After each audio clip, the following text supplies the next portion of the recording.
Hello, and welcome to RPG. I am the computer. Trust the computer is your friend. To welcome in the new year, we will be playing our once-a-year celebratory Paranoia Role-Playing Game. Welcome in the year 2021. Last year, the computer in its infinite wisdom chose not to have us play this game. And as you can see, the year 2020 did not go the way it should have with the computer's protection. Now is the time to embrace the computer and bring forth a vibrant new year of mandatory happiness and joy. Welcome to Paranoia. Please do remember when you're not speaking to mute your mic. There's a lot of background noise from all of you. And with that, from here. Hello and welcome, everyone. I'm Hawk Robinson. I will be your game master. Ultraviolet programmer level. And we're going to welcome in the new year with a classic first edition 1985 version of Paranoia. We've got two people here in the studio and everybody else is remote. I'm Hawk Robinson. Here in the studio we have... I am Samuel Barrett. You'll want to turn to that camera. I'm sorry, Ahoy. I don't have both cameras running right now. And then remotely in Airway Heights... is Danielle Whitworth, co-founder and secretary for the board. And what character will you, what clone will you be playing? I will be playing Retta RY1. Okay. And you know, still on your first I'm still what? Still on your first clone. I managed not to do what my fiance did. Sorry that the audio. Boy, it's just blasting. Your audio is super loud, but I'll fix it on my end. We got to fine tune some of the audio. Go ahead and say that again, Danielle. I managed not to do what my fiance did, which is practically kill every single one of his clones. Indeed. Although that was by his intent. Yeah. Oh. My poor little chaos monkey. Yeah, he was disappointed he didn't finish off the last one. He was. All right. And joining us from over in Hilliard. Actually, I guess there's two of you in Hilliard, right? But we'll start with the happy couple then. Audio, John. We're in Bemis, thank you very much. You're in what? Bemis. That area is called Bemis? Yes, Hilliard next door. I didn't even know that was a district. Thank you. Bemis, how's that spelled? And something about a cannon is the specific location where you're at. Cannon point or something like that. But that's not relevant. I am you are one, or I think it's supposed to be Errol, or you are Errol. Anyways, I'm number one. I am clone one. Still a red shirt. Can't get promoted because the computer, in its great wisdom, has not deemed it necessary yet. Is correct. All right, and next to you. I'm Carrie Lynn, and I'm playing Jen R. Airy 2. So, yeah. So you're on a second life, and is that you incremented that today, right? Yeah. Okay. Yeah. Yeah, so you'll be a fresh clone who does not know what happened to the previous clone because no reports have come in yet. So you're just suddenly going to be, you'll suddenly be there, but you won't know what happened to your previous. Okay, that's perfect. You'll know what your mission is. You won't know, and I'll reread all of that for everybody so you're all fresh. Okay. But you won't know what happened to you. All right. Let's see here. Next, we have your neighbor, David, with no Hi. face. I'm David.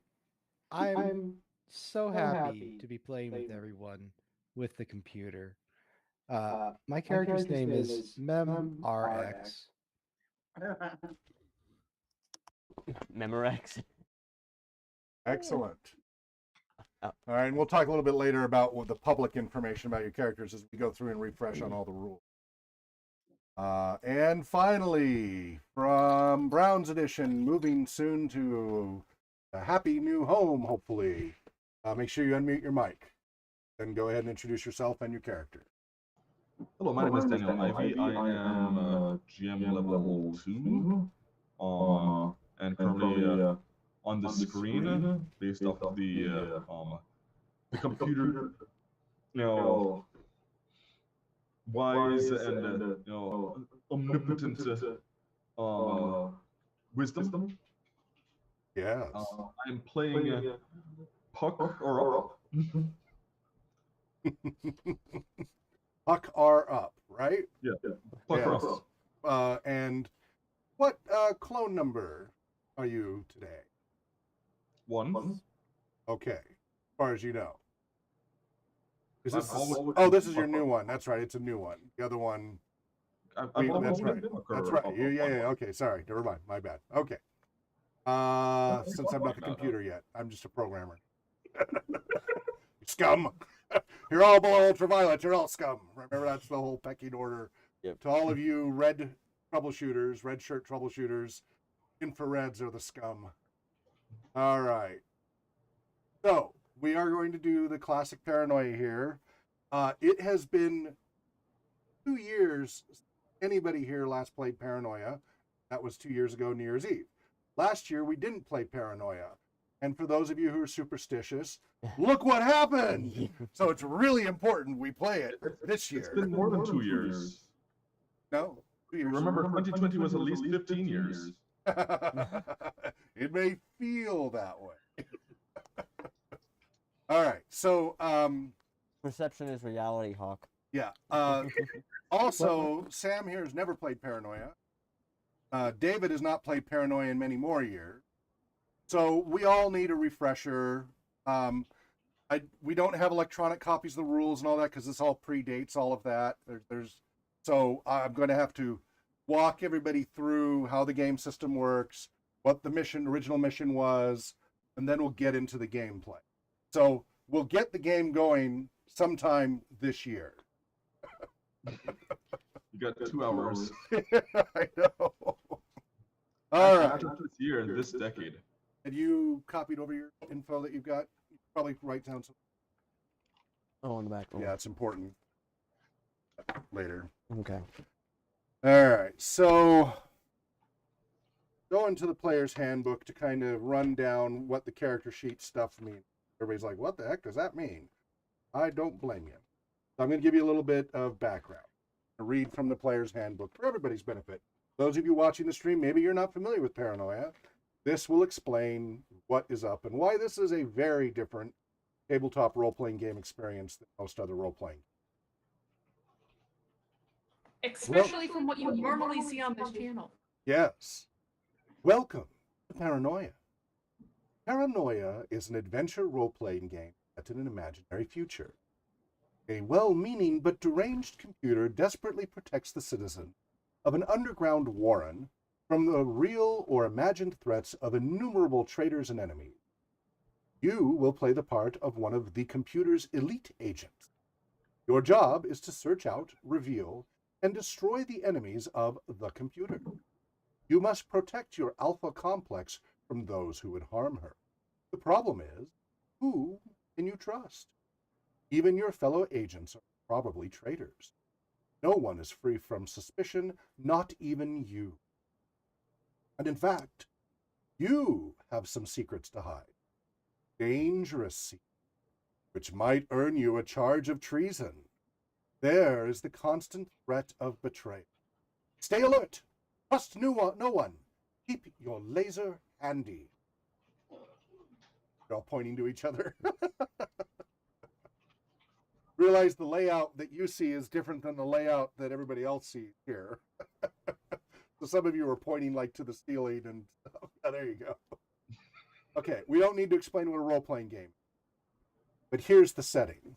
Any of you, raise your hand, familiar with the old movie, late 70s, Logan's Run? Raise your hand. All right. David, digitally raise your hand. Okay. Rest of you are not. So that's not helpful for you. That's okay.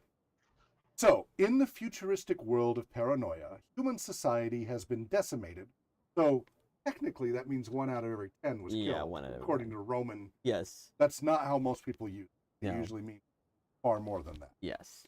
Has been decimated by disaster and is now dominated by a fractured network of insane computers. Each imaginary character is a troubleshooter in the service of these insane computers. The computer will assign the characters to various missions. The characters will struggle to stay alive to complete these missions, hoping to earn promotions which promise greater freedom, luxury, security. Alpha Complex. Each player takes the part of a character living in a vast sealed underground complex. You and 5 identical individuals, your clone family, were raised in a creche together, that's C-R-E-C-H, with dozens of other clone families. Your travels and experience are limited to the halls and chambers of the complex accessible to inhabitants of your infrared, lowest security clearance. Your knowledge of the outside world is derived from the official teachings of the computer, though there may be legends and rumors that contradict the official teachings. Such legends and rumors are, of course, treasonous. The Alpha Complex is at war. It has been at war for all of recorded history. There is constant danger of infiltration by the enemy.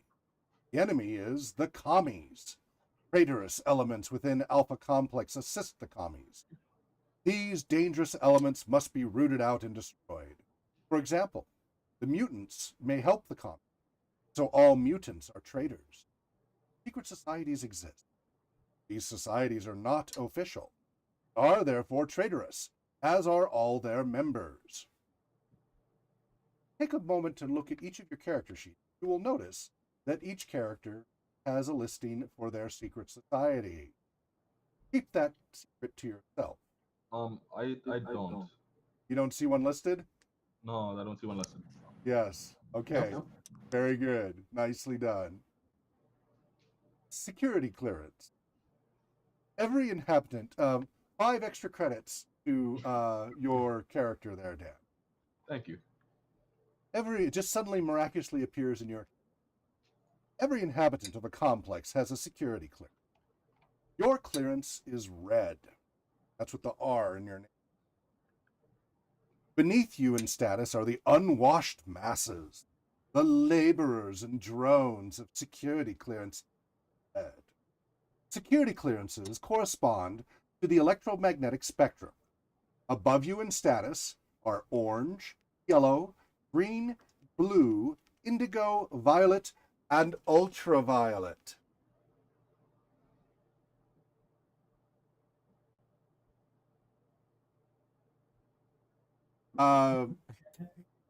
It is whispered that there are clearances above ultraviolet, but none are officially acknowledged. So a simple mnemonic, remember, and you guys should all know this as RPG research folks, because we use this as part of our volunteer hours, Roy G. Biv.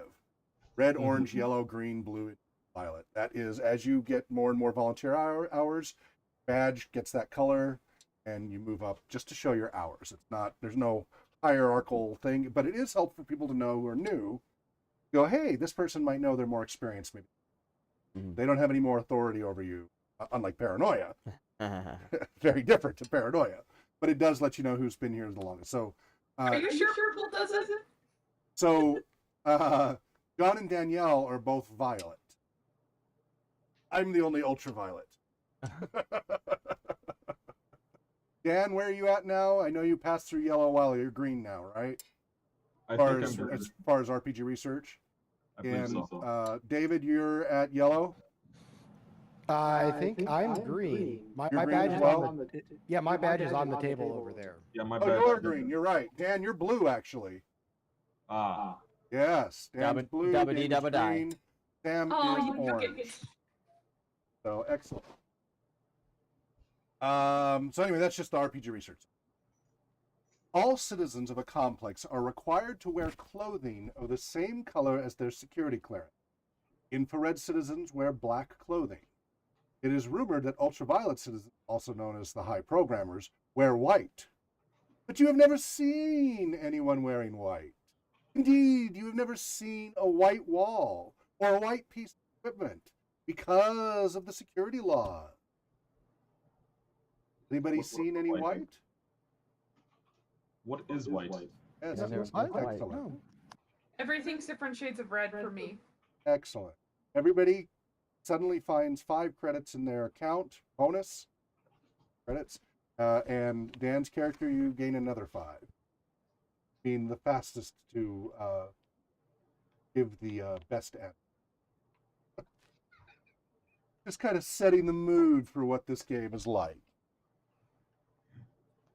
All transport and movement is restricted by security colors, and the complex is divided into color sectors, limiting access to those with proper security clearance. Citizens of lower security clearance are required to defer to citizens of higher security clearance at all times. Failure to do so is treason. Information is carefully rationed on a need-to-know basis. Certain information is available only to citizens of a higher security clearance, and passing unauthorized information to a person of lower security clearance is, everyone, Treason! Oh, I didn't know that. didn't know what. Careful now. All right. Make sure you unmute when you respond so I can hear you, because I think some of you didn't. It takes forever to remember that. I- muting constantly. Get used to it. We need to just stay muted and then unmute, otherwise it gets really noisy. Service groups. You'll all notice this is not secret. You all have service groups on your character sheet. All citizens of red clearance belong to one of 8 service groups: internal security, technical service, housing preservation and development and mind control, the armed forces, production, logistics and commissary, power service, research and design, or just, and central processing unit. Each group has its own particular responsibility. Complex. Troubleshooters. Your character has been assigned to the troubleshooter, an elite service unit comprised of citizens from all service groups. Troubleshooters go where the computer orders, solving whatever problems the computer wants solved. Being a troubleshooter is the most dangerous job available to any citizen, but it is also one of the few ways a citizen may rise rapidly to higher status. If your character is lucky and serves the computer well, they may dream of one day joining the ranks of the high programmers. You must beware, however, for the work of the troubleshooter is perilous. There are traitors everywhere. Secret societies. Some characters are members of a secret society. This can be very exciting. It can also be dangerous, because being a member of a secret society is treason and punishable by death. However, the secret society may help you advance and give you special information and equipment. Other citizens may be members of other secret societies. Some of these other secret societies may be dedicated enemies of your secret society. This can be very mysterious. You may have many secret enemies. This can be. John was trying. What's that? John was trying. John, were you trying to get my attention? Yes, out of character comment. Yes. Carolyn did not receive an actual character sheet from you. She just received all of her notes and her mission statement, but no actual character sheet. It never arrived? To fill it out. It never arrived? Never arrived. I only received 4 things. And So that's everything all but the character sheet. Yeah, The most that's important character piece. sheet. Oh, so one of the challenges is this is a pre-digital role-playing game. There aren't legally available digital versions, and so we've been trying to make it work with everybody being remote, except Sam here, and it has been I'm the good boy. challenging. You can get a PDF version of the first edition from Drive-Thru RPG, so it is there. Just the rule book. Well, it's is the it? rule book and the Game Master Handbook. I think it might have like the first adventures. Okay, I didn't. Well, when I looked before, I must have missed it. See here. See if that's the right. Why you confused so much? Oh, I see it. Okay, service pack, GM screen.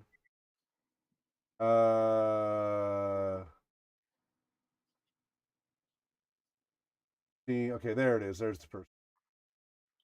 All right. Well, it's more money I don't have right now, unfortunately. Oh, and I can't buy you guys copies. You're welcome to buy your own. I purchased my copy, but I'll put the link in case anybody else wants to also pick it up. It's in the chat. Okay, that's $10 for the first edition. See what all that includes. This Paranoia first edition. The service pack. Doesn't really say. It just says Paranoia first edition. Doesn't actually. It has the intro of the game, but it doesn't say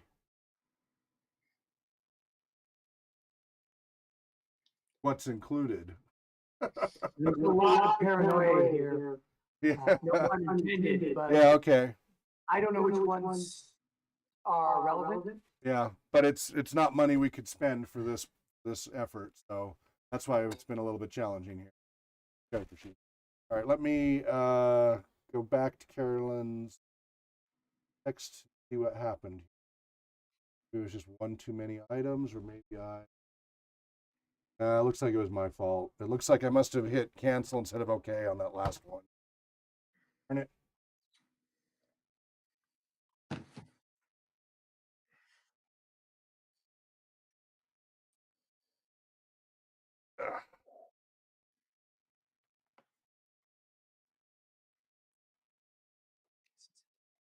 Yeah.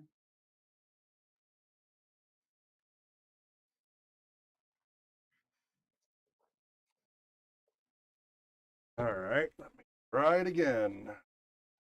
Bangkok. You. Third time's a charm. Right? 2020.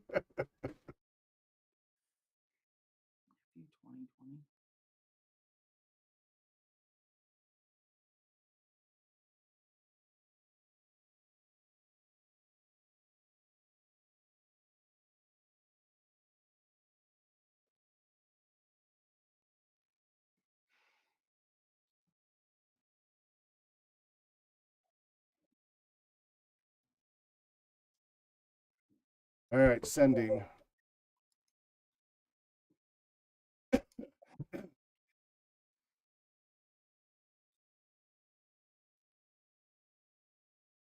Mutant powers. Some characters have a mutant. This can be a great advantage. It can also be dangerous, since having a mutant power is, everyone? Treasonous. And However, the mutant power may help you stay alive as you try to advance in your secret society or in your service. Traitors. Mutants and members of secret societies are traitors. All good citizens should report traitors to the computer.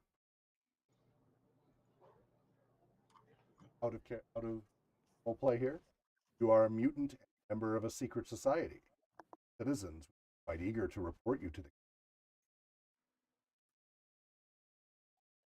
out of character? Good character. Thanks to the computer, you will often be surrounded by good citizens. What do good citizens always do? Report to the computer anything that is treasonous and follow directions. Excellent. Suddenly, 5 credits appear in your character's account. Your name Gryffindor. Mem is happy to serve. Hufflepuff. Excellent. Another 5 credits appear in your account. The computer. The computer is your friend. The computer wants you to be happy. You are not happy, you may be used as reactor shielding. The computer is crazy. The computer is happy. The computer will help you become happy. This will drive you crazy. Life in Alpha Complex. Being a citizen of Alpha Complex is fun. The computer says so, and the computer is your friend. Rooting out traitors will make you happy. The computer tells you so. Can you doubt the computer? No. No. Yeah, there's 5 credits. Thank you, computer. Life in okay. Being a troubleshooter is fun. The computer tells you so. Of course, the computer is right. Troubleshooters get shot at, stabbed, incinerated, stapled, mangled, poisoned, blown to bits, and occasionally accidentally executed. This is so much fun for many troubleshooters. They go crazy. You will be working with many troubleshooters. All of them carry lasers. Aren't you glad you have a laser? Won't this be fun? Yes, it will be. Yes, yes, it will. Of course, the computer has said so. The best of fun. There are many traitors in Alpha Complex. There are many happy citizens in Alpha Complex. Most of the happy citizens are crazy. It is hard to say which is more dangerous. Traitors or happy citizens? Watch out for both of them. The life of a troubleshooter is full of surprises. Stay alert. Trust no one.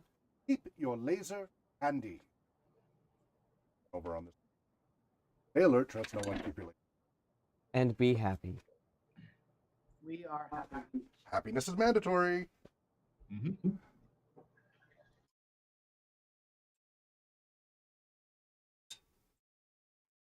Blah, blah, blah, blah, blah, blah, blah. Example of play. Okay, this is the basics of role-playing gaming. General basic. Specific. Okay. Dice codes. Everybody's going to need D10s. Multiple D10s. At least 2 D10s. You might want 4 or 5 in a bad situation. We like bad situations. They're So, fun. note to experienced players. The main features distinguish Paranoia from other familiar role-playing games. Number 1, the tone. Paranoia is designed for the humorous and farcical side of dramatic action adventure. Other games tend to be more melodramatic, often to the point where the fun is neglected. Translation. Paranoia is fun, other games are not fun, play Paranoia.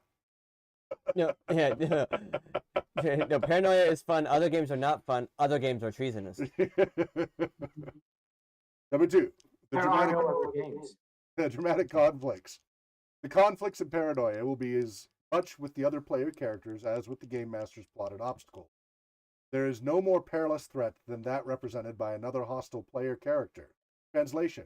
If you think surviving a game master's, try surviving player character. Number 3, player character mortality. Anxiety about player character death is often a major block to fun in role-playing games. The trauma of losing an imaginative alter ego, the destruction of a work of art, personality of the player character, representing an investment of time, imagination, and spirit, and the inconvenience of having to roll up a new character and build a personality from scratch. Good reasons for being anxious about player character death. In Paranoia, you get 6 identical copies of each character you create. When one is killed, the next clone steps in almost immediately. Further, Paranoia's absurdist setting emphasizes that Paranoia is just a fun game. A chance to be playful as well as adventurous and heroic. Player characters should die like flies in Paranoia. Being a troubleshooter is very exciting. Many troubleshooters die of overexcitement. Won't this be won't this be different from other adventures? Won't this be fun? The computer says so, and everybody trusts the computer. The computer. Computer. Thank you, Yes. computer. Thank you, computer. All right. This is all about making character. Okay, so you go through, you get your alpha name, primary attributes. So your primary attributes are strength, endurance, agility, manual dexterity, moxie, chutzpah, mechanical aptitude, and power index. Can I just say how awesome Isn't that it is awesome? that a game Moxie and chutzpah in the uses game. moxie and chutzpah? Yeah, great. Mhm. Then you determine your secondary attributes using your primary attributes. Then you determine your service group. Then you determine your mutant power. Then secret society. Then beginning skills. And the skills are on a tree system. So you drill what is down. power? What's that? See that? Just Oh, all you that's- should be able to see is just the shape. That there's boxes with lines going down. So as you go down the tree, it gets more specific. You want to hold that up to that. You don't need to see the text. You just need to see the design. Okay. So we go from here.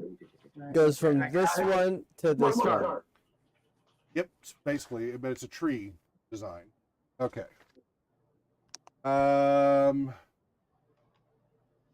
So characters have beginning skills. Each character begins with 6 skill points. You select your skills, record those, and they get assigned different levels. Then you get your equipment. Everybody starts with 100 credit allotment.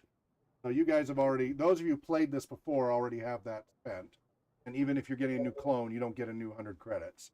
So, but those who have a new character do have the 100 credits so that you can buy what you need to or spend it or bribe people, whatever.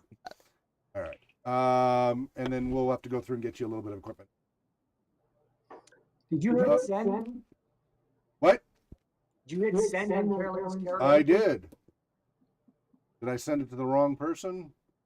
I don't know. Let me double check. No, I sent it to I sent it. To where?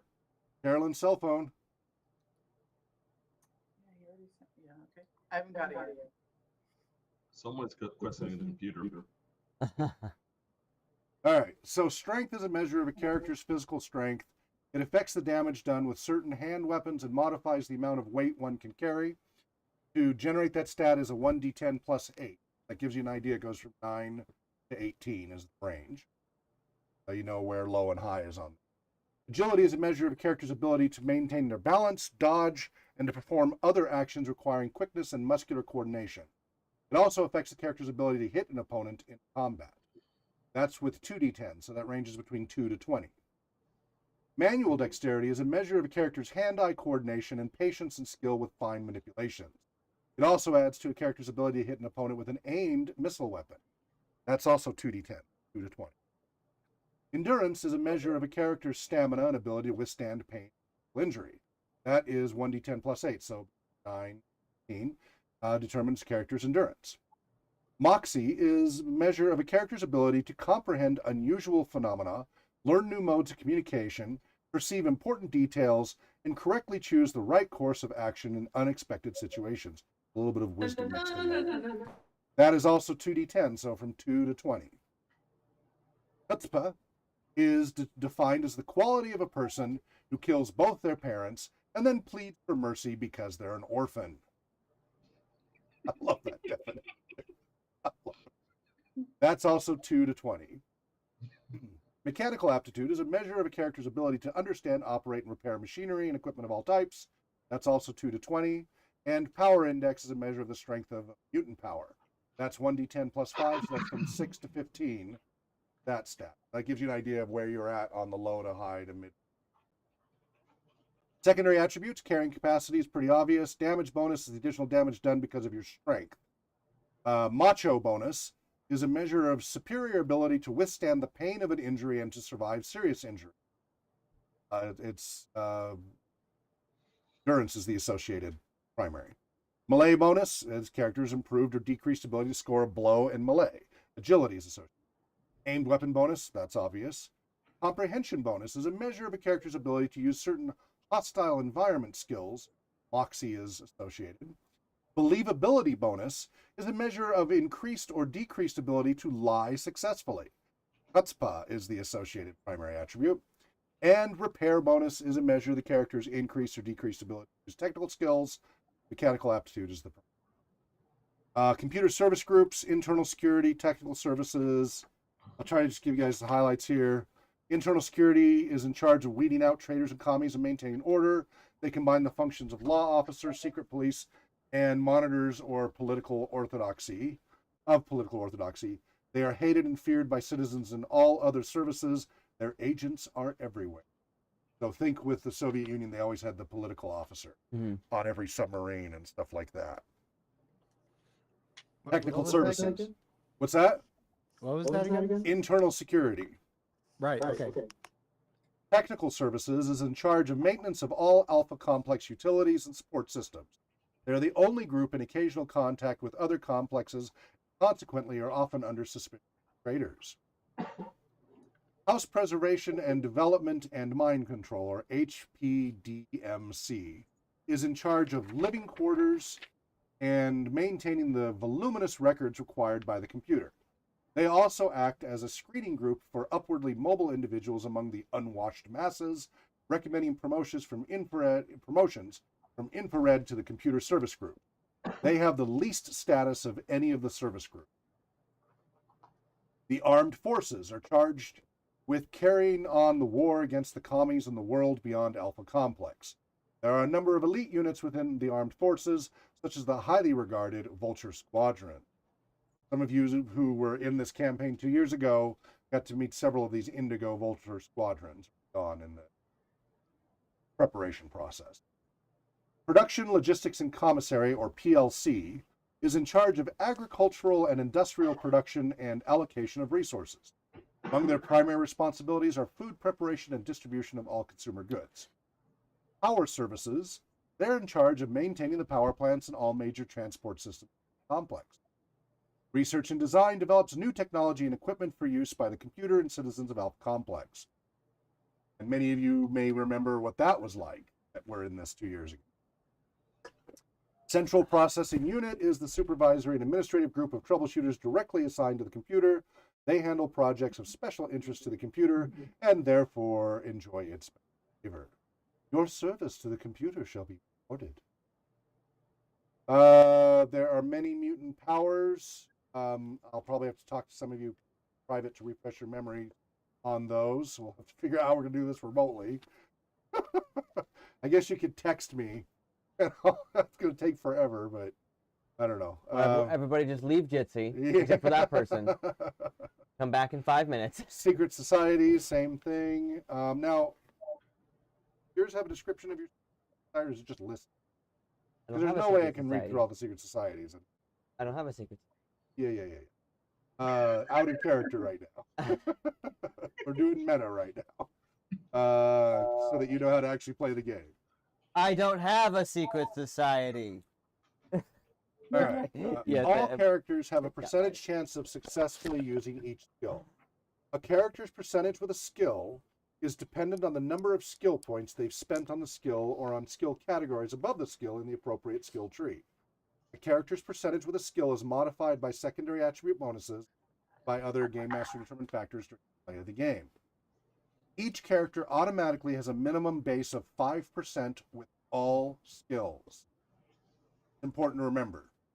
Each character automatically has a 5% chance of success with all skills. Character always has a minimum of 5% chance of using any skill, and their chance of using the skill can never fall below 5%. It's a nat 20. Yeah. If a character, that's backwards. If a character has spent one skill point in a category, their base chance increases 20% with all skills in that category. Free thing. For example, a character who spent one skill point on basics would have a base 20% chance of using any of the weapons or skills in that category. Additional skill points in a category increase the base chance for all skills under a particular subcategory by 5%. For example, a character who spent 5 points in basics as follows: basics 1, armed weapon combat 2, laser 3, pistol 5, would have a base percentage of 40% with laser pistol, 30% with all other lasers, 25% with all other aimed weapons, and 20% with melee combat weapons, weapon maintenance, special services weapons. So a formula that might help you remember this is base percentage equals 15 plus 5 times your highest skill number. Start with 15% and 5 times the highest skill number. There are secondary attribute modifiers. Characters' base percentages are modified by their secondary attributes. For example, aimed weapon bonus modifies a character's percentages with all aimed weapon skills. Thus, a character with a manual dexterity of 13 would increase their base percentages with all aimed weapon skills by 5%. If they have the skills in the example above, their percentage with laser pistol will be 45 instead of 40, etc. Could be on your character sheets what modifies what. That should all be worked out already. Aimed weapon, comprehension, etc., etc. Anybody have any questions on those that you need clarified? Okay. And yeah, instead of Post-its, you're going to have to use my cell phone. Carolyn, did you get your character yet? Still nothing? What the? I sent you a text. Yeah, I got the message. Excellent. I didn't look at it yet, but I got it. Okay, I'm gonna. I don't know what to do. It shouldn't be any larger than the others. It says it was sent. Okay, I see, David. Okay, good. Yeah, so David, since you got the rule. And yeah, if you guys have the money, you want to hurry and buy the Paranoia First Edition rulebook, that would certainly make this go more smoothly, but it's $10. All right.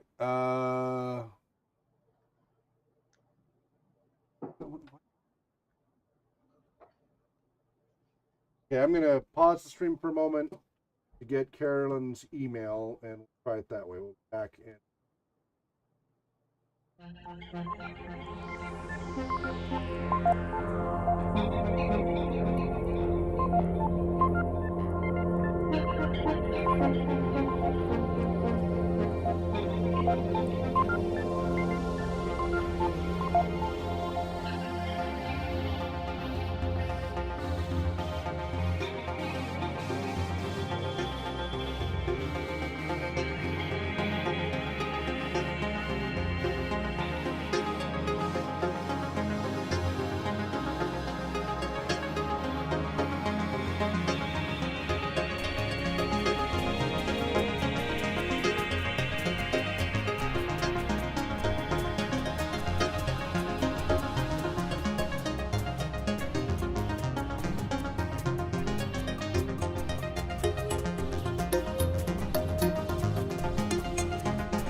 Welcome back to Paranoia. All right, so what skill percentages mean? Generally, when a character tries to use a skill, the Game Master rolls 1d100 against the character's skill percentage. A roll equal to or less than the percentage means a successful skill use. Don't rely too trustingly on this, however. The Game Master may modify a skill percentage to account for circumstances. For example, if a character is trying to fire their laser pistol as they dash through a crowded corridor, they have a considerably smaller chance of hitting a target than usual. Game Master may even decide that there is a good chance an innocent bystander will be.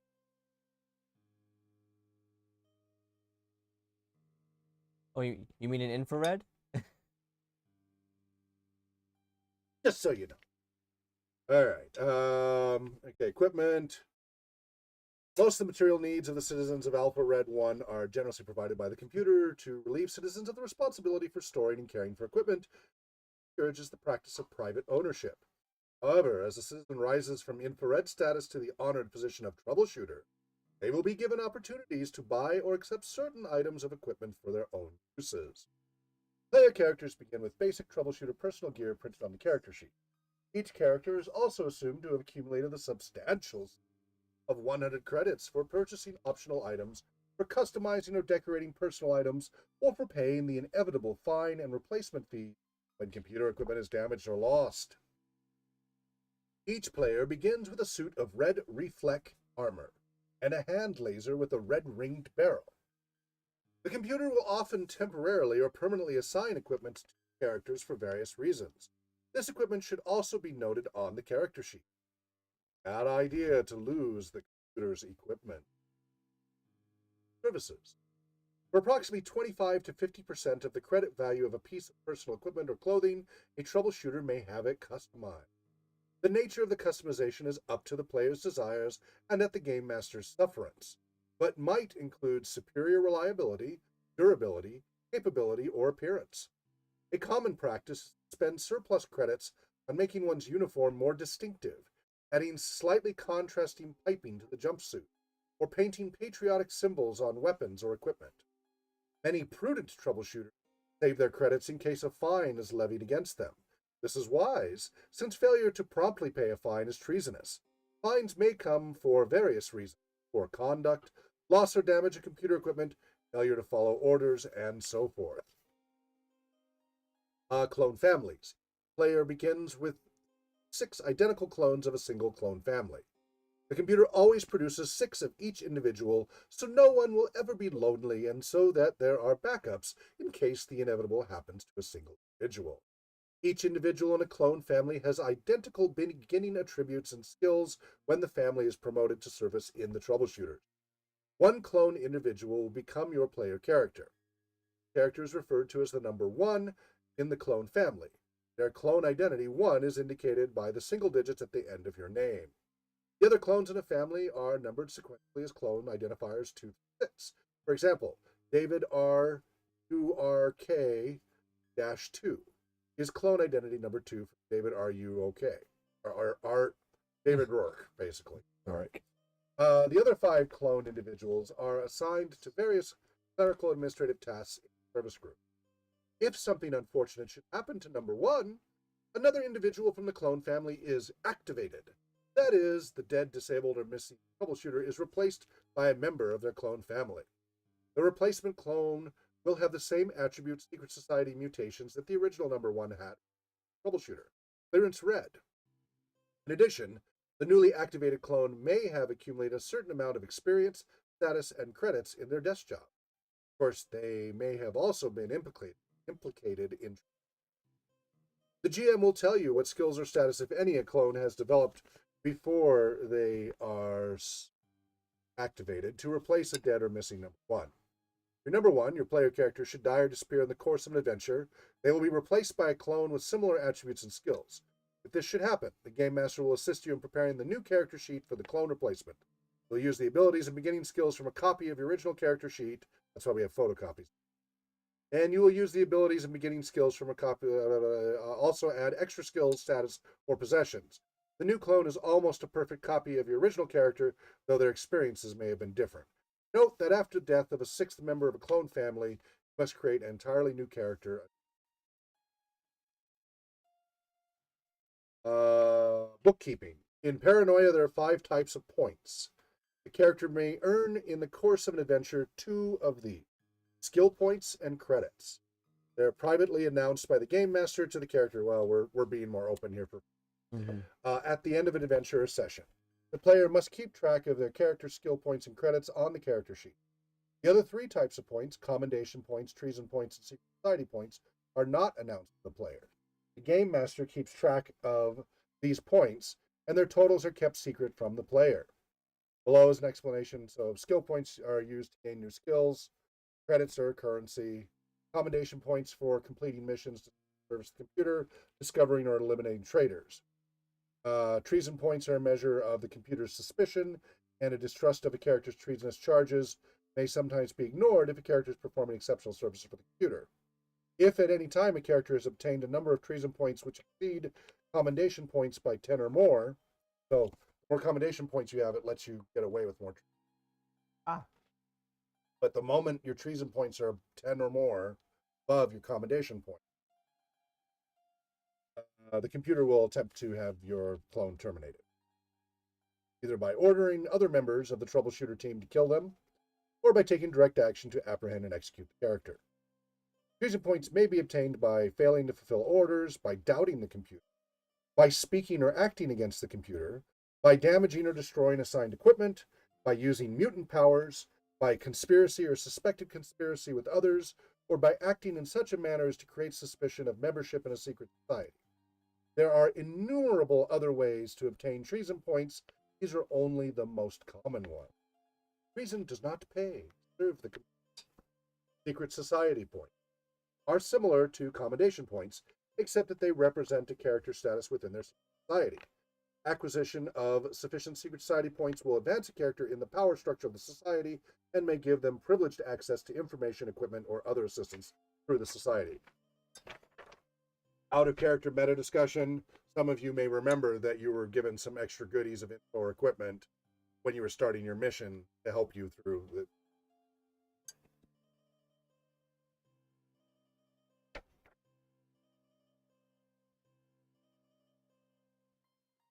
the computer missions. As troubleshooters, you can expect to receive regular mission assignments in the service of the computer. Your priorities, from the computer's point of view at least, should be: number 1, these are your priorities: to root out and destroy traitors. Number 2, fulfill your mission responsibilities. Number 3, protect the lives of the computer's valuable agents. That's the order of priority. Note that order of priority very clearly.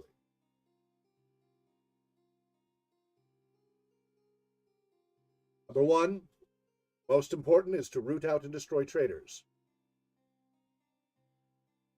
Number 2 is to fulfill your mission responsibilities. That's the second in priority. And the lowest priority is to protect the lives of the computer's valuable agents, yourself included. That's the lowest priority of the 3.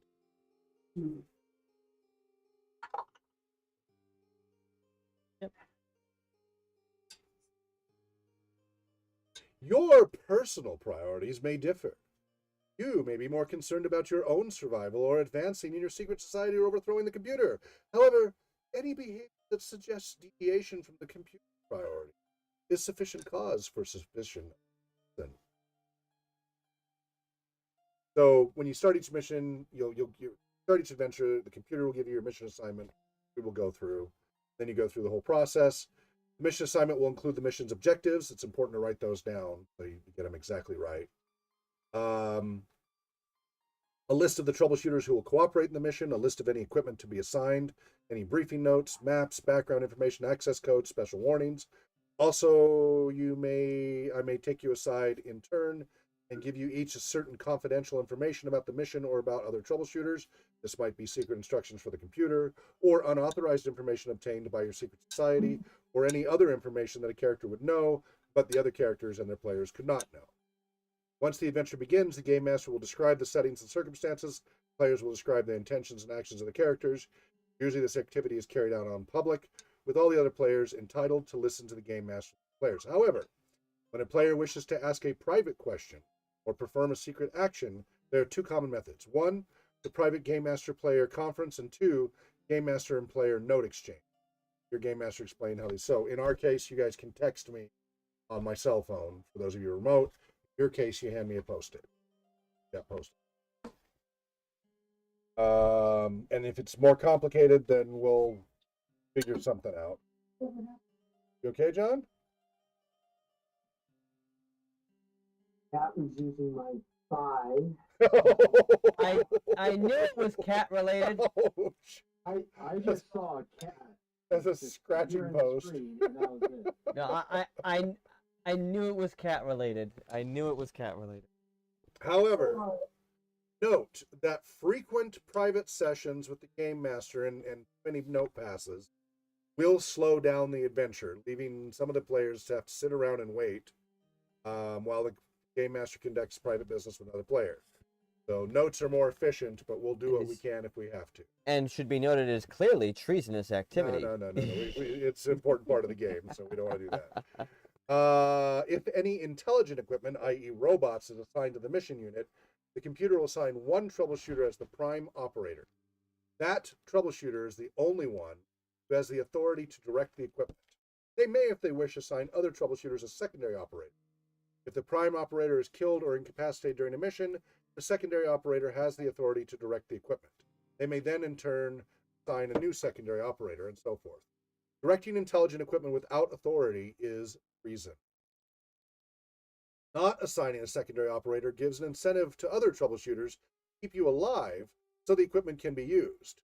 However, if you're incapacitated and the mission fails because you have assigned no secondary operator, you will be guilty of treason. If the mission involves travel outside of the Alpha Complex, each troubleshooter is assigned a comm unit. Okay, well, we don't worry about that right now. All right. Dramatic, tactical, movement, and combat. Many other role-playing games have elaborate movement and combat systems reflecting their ancestral wargame heritage. They're great for those who enjoy war games, blah, blah, blah, blah. Paranoia uses a dramatic tactical system, a sort of unsystem, to encourage fast and flamboyant action. The key to the system is a complete reliance on the game master for the details of movement, combat, and environment. You are completely in the game master's hands. You tell him what you want to do, and the game master will tell you if you're successful. No counting hexes or phases, no painstaking maneuvering of figures or counters through a complex series of procedures.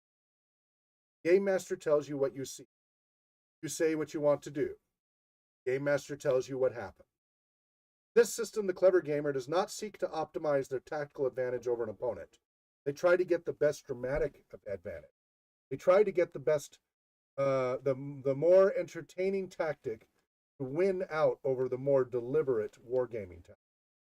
Put on a good show, fate will smile upon you. Be boring, and you're dead.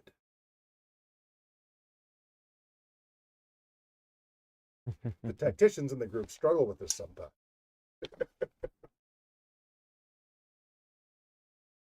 Paranoia etiquette. Paranoia, unlike most other role-playing games, in that it depends on keeping the players in the dark about the details of the event setting.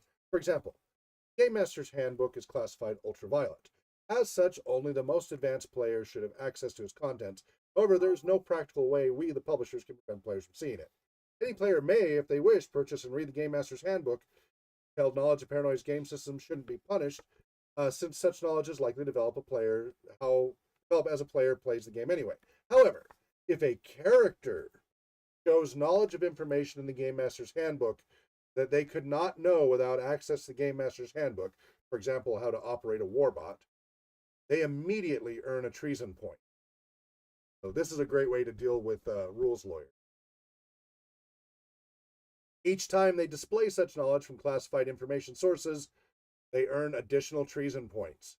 Penalties may be progressively more stiff for repeated offenses. So, players should be aware that they may read the Game Master's Handbook, but that much of the information will be of little practical use to their characters, since actually using such information is cause for suspicion of treason. Many activities that would be unobjectionable in other role-playing games would be very bad form in Paranoia. For example, looking at another player character's sheet is an unfair method of obtaining evidence against them. Eavesdropping on another troubleshooter while playing in character is fine, but eavesdropping on the private conference between the game master and a player is cheating. Excuse me. Please respect the privacy of the game master and other players. The ignorance, uncertainty, and paranoia in Alpha Complex are important elements of the drama of a paranoia adventure. Each player and the game master is entitled to the confidentiality of their character records, and player game master communication. You now have all the information you need to play a beginning character in the world of Paranoia. Admittedly, you don't know very much. That is the key to the suspense and adventure of Paranoia. Life can be very exciting when you can't tell who your enemies are. A successful troubleshooter will develop a healthy sense of insecurity.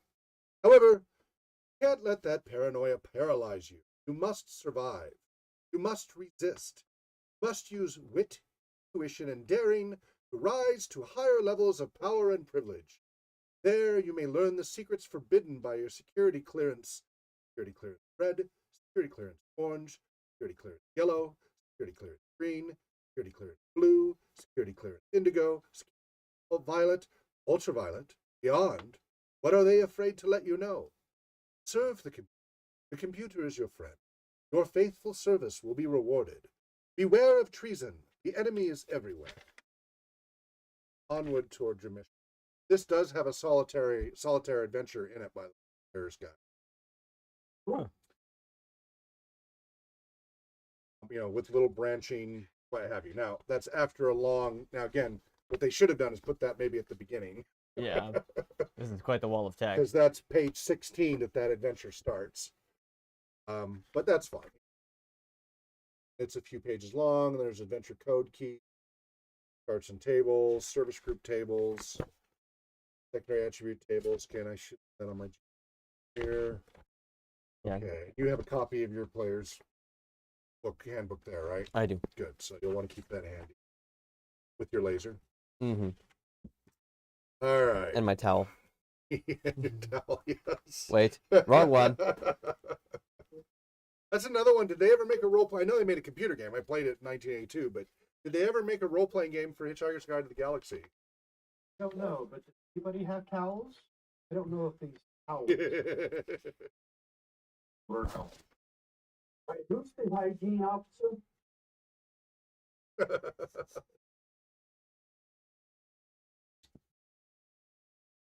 Actually forget to everyone introduce their characters again. We will wait. We will do that through role play.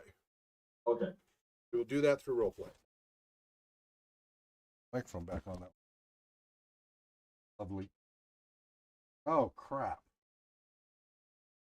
Could at least hear you, so. Yeah, but you guys were muted. But luckily, I was doing most of the reading, so my bad. All right. So let's see here. I had a handout that went over the initial mission start. I moved everything around. Not on this side. Elsewhere.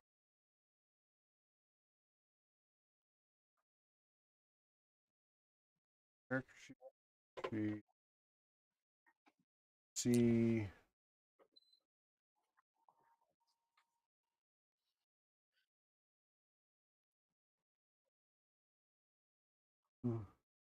Okay, so all of the new characters should have a summary at the top of mission alert. It's the same for everybody.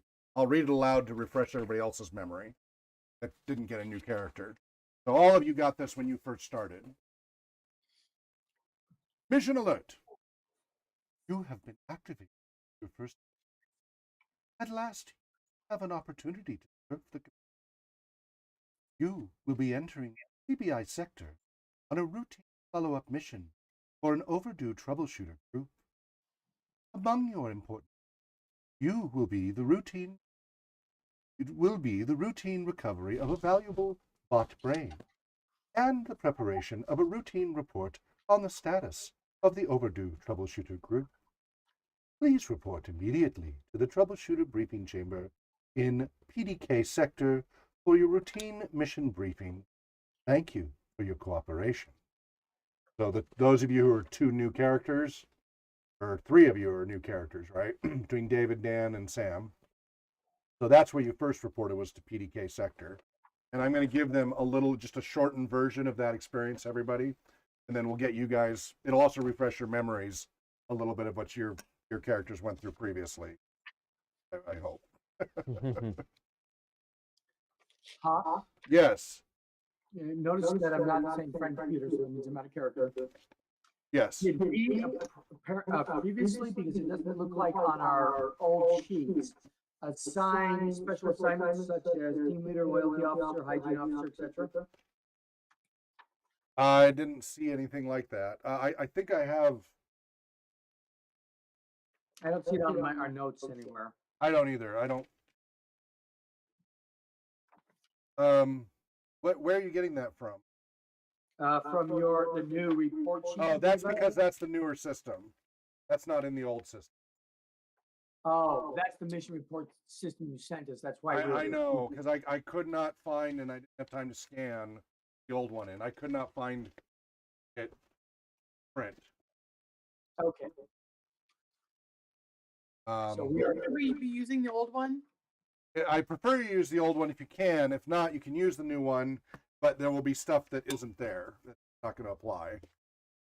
We just got to figure out how to print it or rewrite it out. Because it prints black. Yeah. Right. Why these photos print black?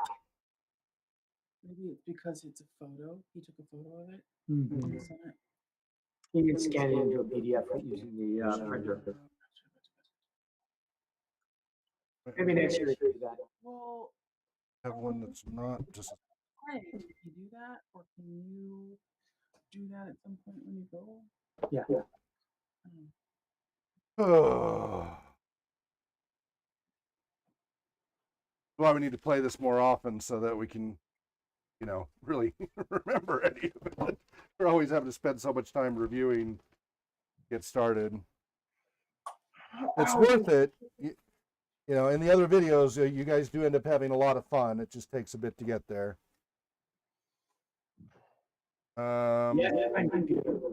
We had lots of fun.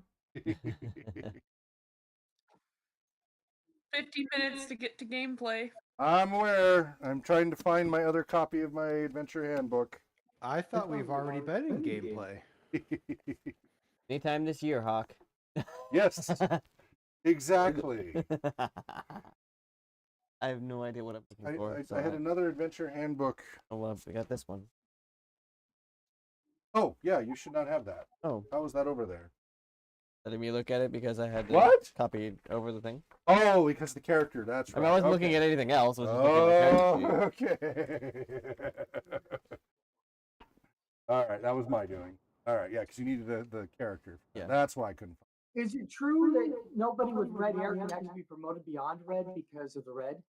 You're permanently red? There.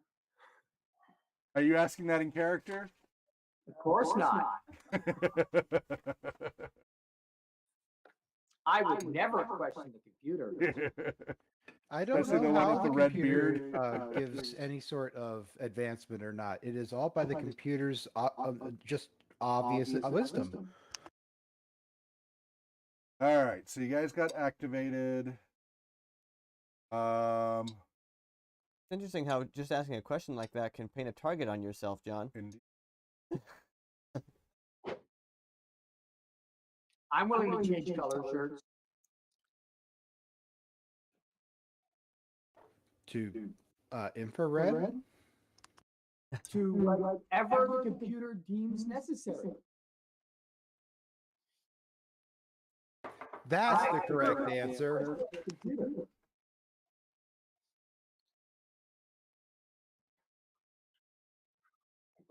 Marked. There it is. You want to wake you up in 50 minutes? No. You'll be awake in 50 minutes, lying there.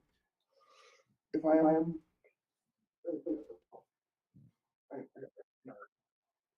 And I have not had time to read this adventure at all today, so it'll be like before where I have to last minute, as you guys are going through, go, give me a minute.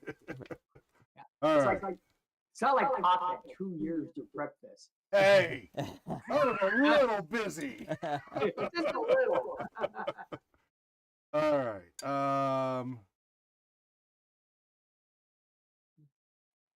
All right. I'm going to do this for all of you just to kind of refresh, and it might be different than what you had before, and that's okay. You can have additional. We're going to do rumors here.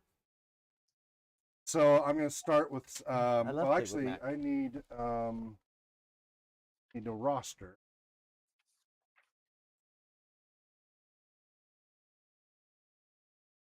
Roster.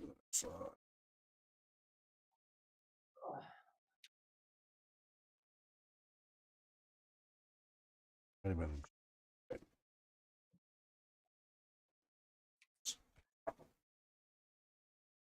And I need that. So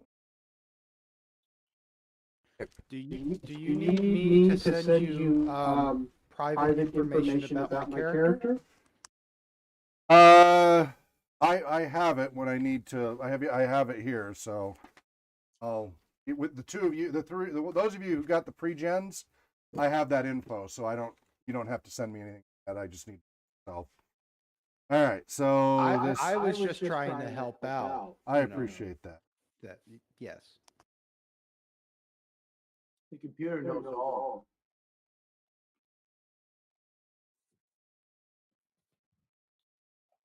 It is presumptuous for you to believe that the computer needs our help. Well, even if the computer didn't need my help, I was still offering to give the help to the computer because that's what a good citizen should do.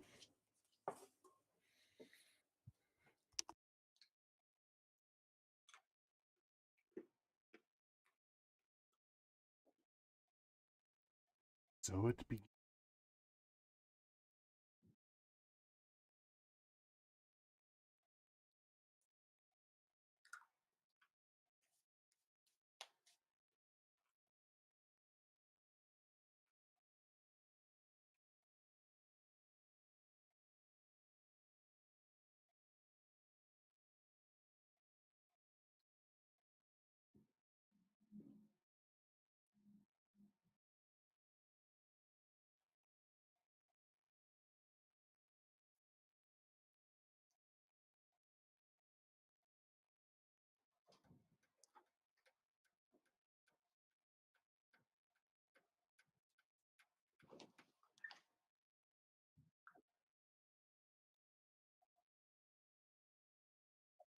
I'm going to whip up a GM roster here. So.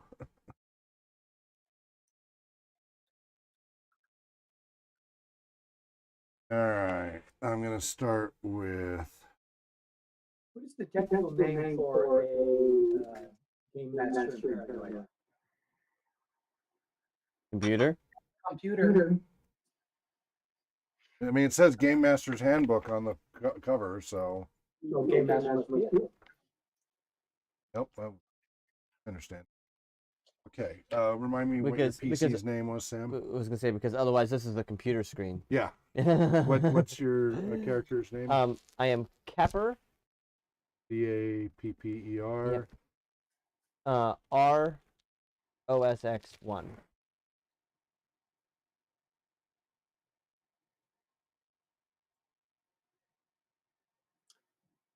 Oh, I want my name is not Arrow, but Iroh. I thought it was Arrow. Like Arrow. Yeah. That's EWU. Arrow. I can't figure out what mine is supposed to say. Arrow. EWROL. Does your character say you are old? Oh, I like that one. Are old. Don't be on the end of that. You roll. I like David's. I'm sure you do. Being the absolute youngest one among us. You are What was so it was Capper R. OSX. Well, since Hop listened to our broadcast from last year, he might know how to pronounce my name.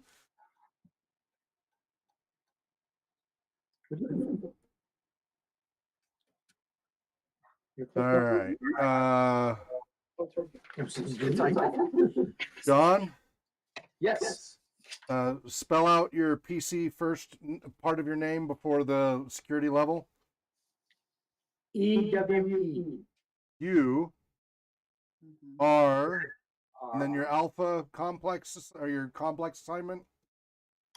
011 dash 011. 011-1. Yeah. Okay. You roll.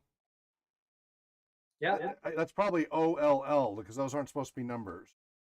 Okay, so it's OLL. Yeah, so you roll.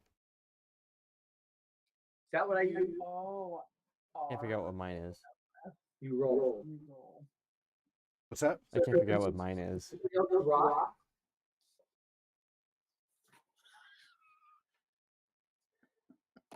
I don't know. Rosix? I don't know. Rosix? Oh. Pepperar Now that you can- 06? You have to sometimes really bend it sometimes. All right. Yeah, when you give money, your name just becomes nonsense. Yeah. Well, sometimes it makes new fun ones. Okay, Carolyn, the first part of your PC name? JAN. AAN, then R, then your division. ARY. Okay. 2. Ooh. Right.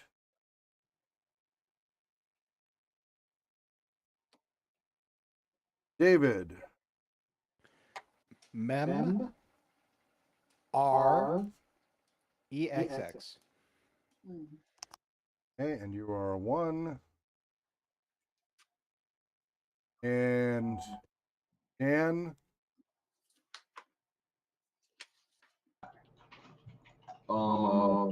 Puck, PUCK, RUPP1.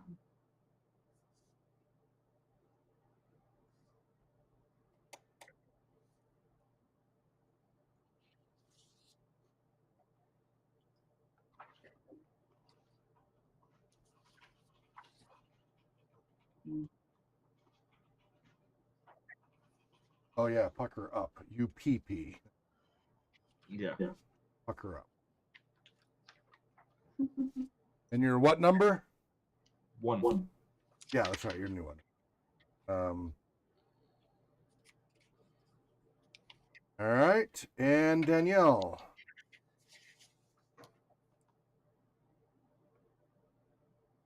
Did we lose Danielle? I was trying to talk to nothing. Okay. Oh, come on, phone. It closes the thing that I need to be in. RETTA Retta. WHY 1.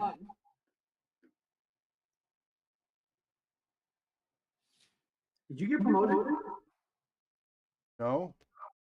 R and then WHY1. Oh, Red R. I was promoted and then demoted. It was very fast last game. It happens a lot in the game. All right. My name is URO. Wait. If you get promoted and then demoted and you had learned some sort of forbidden knowledge, does that mean that you are automatically subject to treason and should be executed? What is your security clearance? Mine's red. That's why I'm asking these I'm questions. If I'm sorry. not You supposed are to not know. authorized to access. Okay. Your attempt at accessing above your security clearance has been noted. Noted.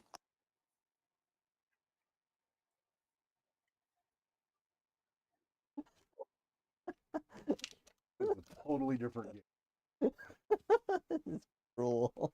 Very. That's why you have to be silly about it. You can't do this with people who are You're going to be taking insecure about seriously. it. Got to just know this is totally silly.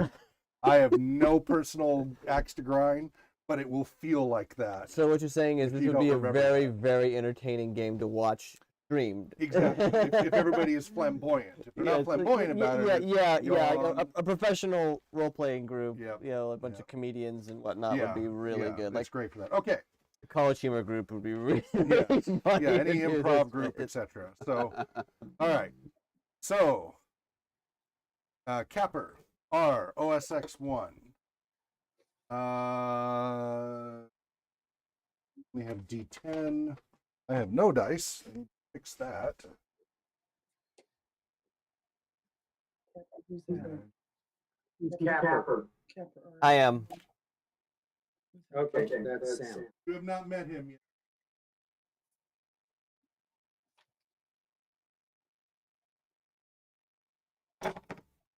Capper rocks? Something like that.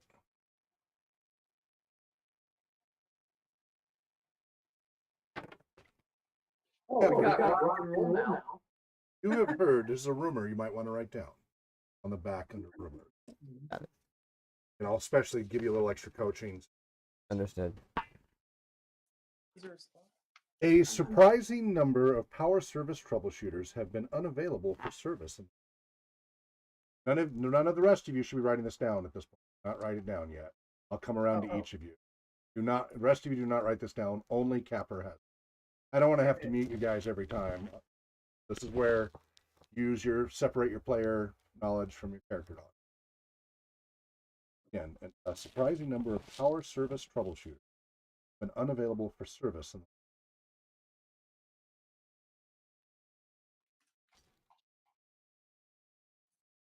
Okay. You roll 1. Your rumor. Rumors indicate that internal security is under pressure to provide a scapegoat for recent embarrassments in sectors AAR and MFX.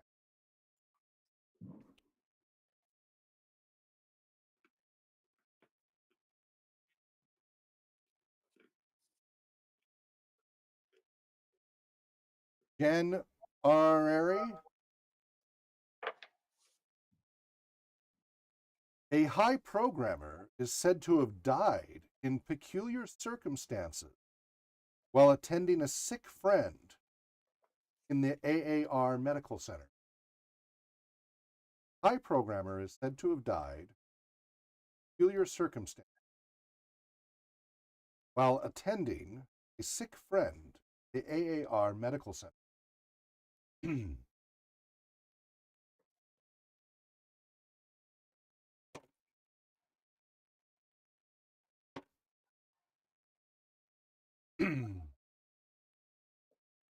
Memorex. C.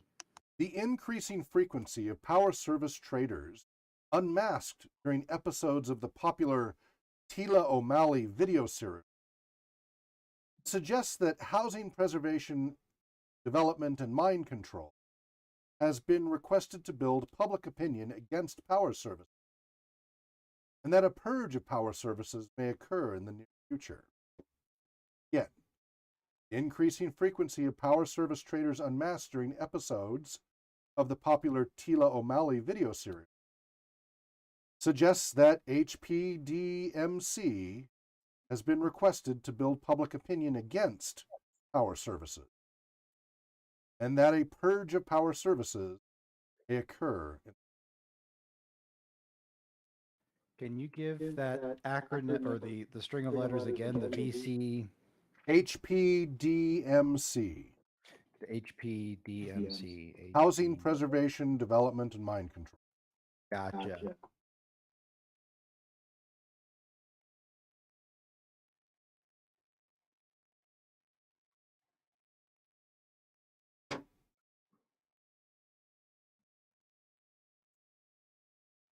Huck up. HPD and mind control, HPDMC, has been heavily infiltrated by commies and is in the process of being carefully investigated by internal security and special agents from the troubleshooter.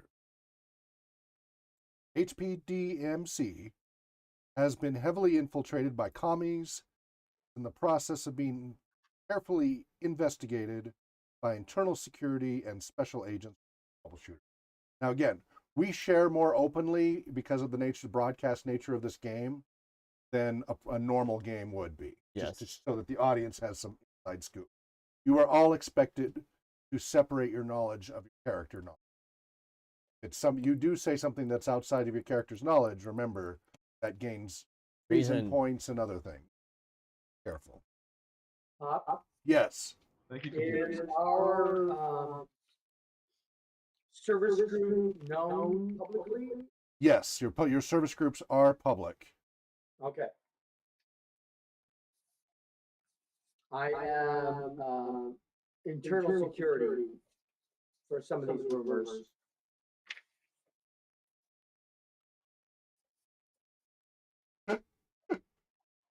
And so it continues. Thank you for your report.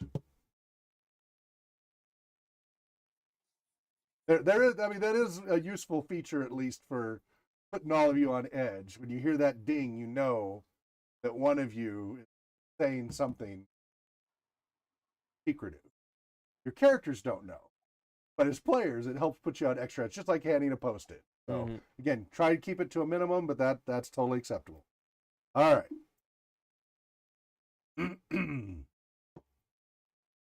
So we already read the mission alert. We've given you your rumors.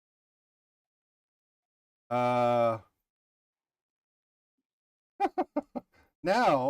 I have to sow the seeds of distrust among the individual characters, right? So first the rumors sow seeds of distrust between the different service groups. Now we have to do it between the individual characters. So, I do this.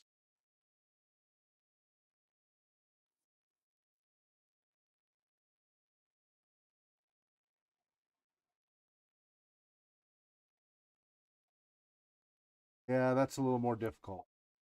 Let's see. Think that you could do. But... All of you have been secretly told through whatever channels, either through your service center or secret society or whatever. All of your PCs have been told, you've been warned the following. The green mission leader on this mission may be a traitor.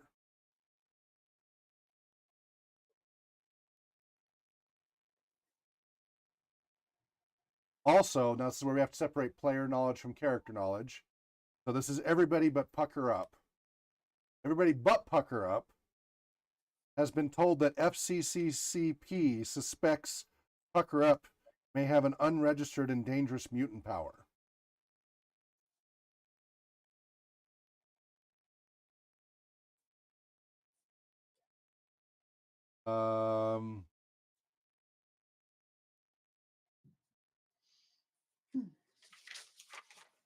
How do we know if our mutant power is registered or not?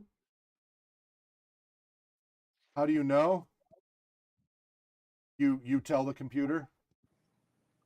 But I don't remember if I registered my mutant power or... Does it say it's registered on your character sheet? You may want to register your mutant power.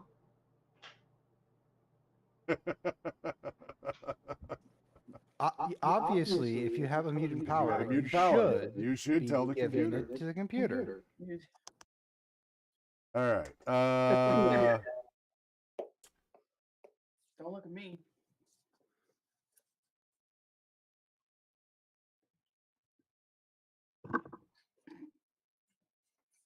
Retta. Okay, this is again Retta only knowledge, but it won't be too risky. You've been told by Power Services that this mission is being set up to embarrass Power Services. Okay. and that it is like that you are likely to be the pigeon or scapegoat if anything goes wrong. Watch your back.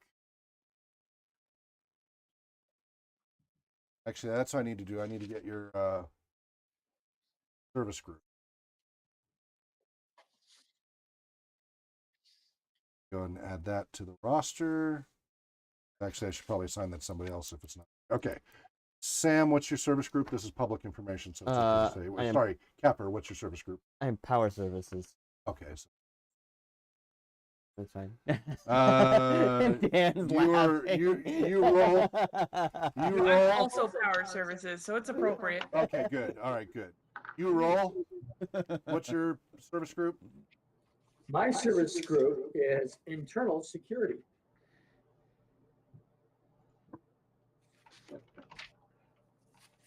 All right, so actually, technically, I should have said at the beginning. I thought I said in the description, but that's fine. That's fine. Okay. Carolyn, what's your service group? R&D research design. What is it? R&D? R&D research design. Okay, that's redundant. R&D is research development. Oh, sorry. Okay. All right. Memorex? I am proud to be a member of the production, logistics, and commissary. All right, PLC. Pucker up. I am also PLC. Okay. And Retta, you are power service? Yes. All right.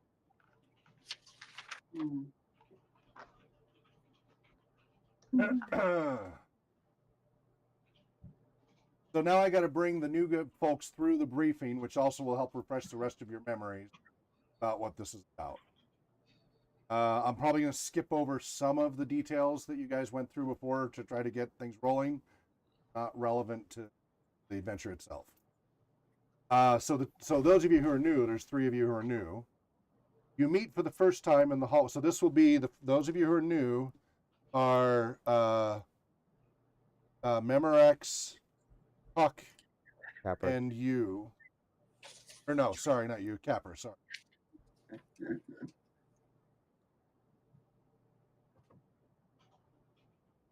Wrong thing. Said it. Mhm. All right. So you, Mem, and Puck are the 3 new ones meeting together for the first time. Got it. You meet for the first time in the hallway outside the briefing. 2 indigo armed force soldier squadron men with exotic-looking weapons guard the briefing room access. The guards indicate that you will have to stand here and wait until you are summoned.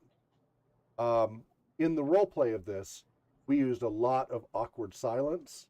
I would just stand there silently, and I would just sit here as a GM silently and wait.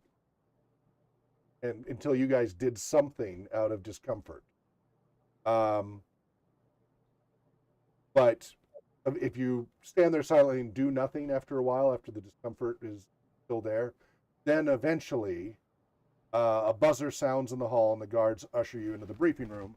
After first carefully searching them for concealed weapons, their lasers and armor taken from them. However, After about 30 seconds, Capper just like lets out a very slow, Yeah. long fart. okay, lovely. Okay, lovely. That's about it. By the That's way, about it. for the to refresh the memory of the others, when you guys were waiting in this hallway, the previous group, you roll stripped completely naked so that they wouldn't have to search him, which then led to the other character that Dan played being bright red with embarrassment, standing there in his clothes rather than his armor, while you roll stood there with all his clothes folded in his arms and completely naked. But the indigo vultures did not search him. They just kind of went, barely touching him. It made everybody very uncomfortable. I don't think my character would have been bright red with embarrassment. He would have been bright red with happiness. No, you described your character as bright red with embarrassment in that episode. So that was how you Must be happy and having fun. That was the other character, not this one. This one would be. That one had a different personality. We don't remember what it was, but yeah. John, and in so doing, your character gained 1 point of beautiful. whatever the heck that was. I don't remember. I don't know exactly what that means, but that's something you should have added to your character sheet for doing so. That's excellent. And I think maybe it was just beautiful. I don't know what it was, but I said add 1 point of beautiful. That's All right. So that was a little tidbit from before for those of you to refresh your memory. Here's the experience for you guys. Again, I'm sorry, you're gonna have to have an accelerator version to play it through. You go into the briefing room. It's wide and shallow. A long, high bench, like a British courtroom, runs from one side of the room to the other. Your PCs are expected to stand before the bench and look up to their superior. In the room are 4 more Vulture Squadron guards with deadly-looking experimental weapons. 2 at the door where you entered, 2 at a side door, presumably meant for the hell. Now, some of this will be a little different before because they've already been allocated. But there was an Indigo superior, mission leader who's not here because the mission is already on the mission, a yellow security, a few other Indigos, etc. They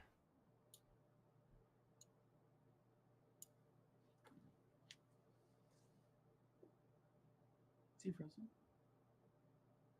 No, I was reading.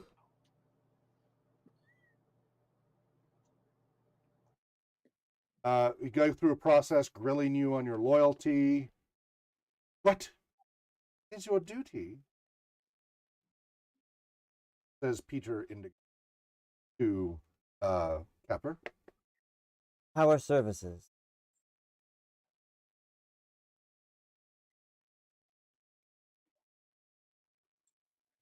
Scritching noise. Then he turns and looks over at Memorex. What is your duty to the To find all traitors or mutants and report them to the computer, to do my missions dutifully, and maybe, well, attempt to live as much as possible, as long as those do not counteract the first 2 points of the mission. I noticed some stuttering and hesitation at the last point, but well done.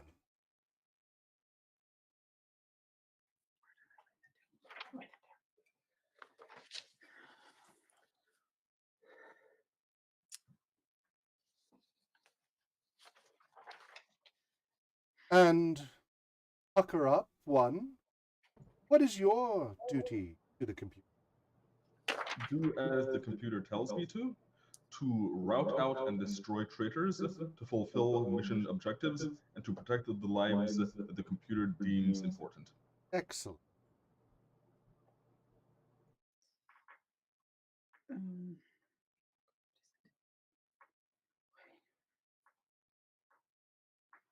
All 3 of you, what resources need that the computer has not provided? The computer has provided me with all resources that I need. Memorex? I know of no resources that I need other than what has been provided. Kappa? I know of no resources needed other than what has been provided.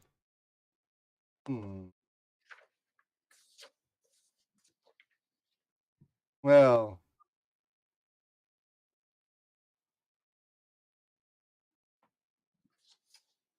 certainly submissive enough, aren't the 3 of you? What should you do if you discover treason? Report it immediately to the computer. Obviously reported. Excellent. Suppose, Kappa, you should discover evidence that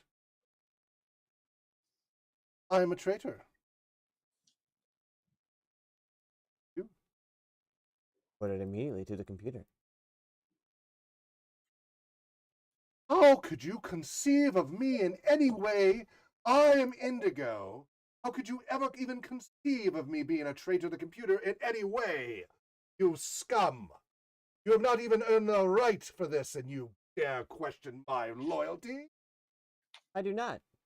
Any right question your authority. Oh, now you're arguing with me, I see. Yes, well, that's very interesting indeed. Something. Not that I'll remember you, but the computer.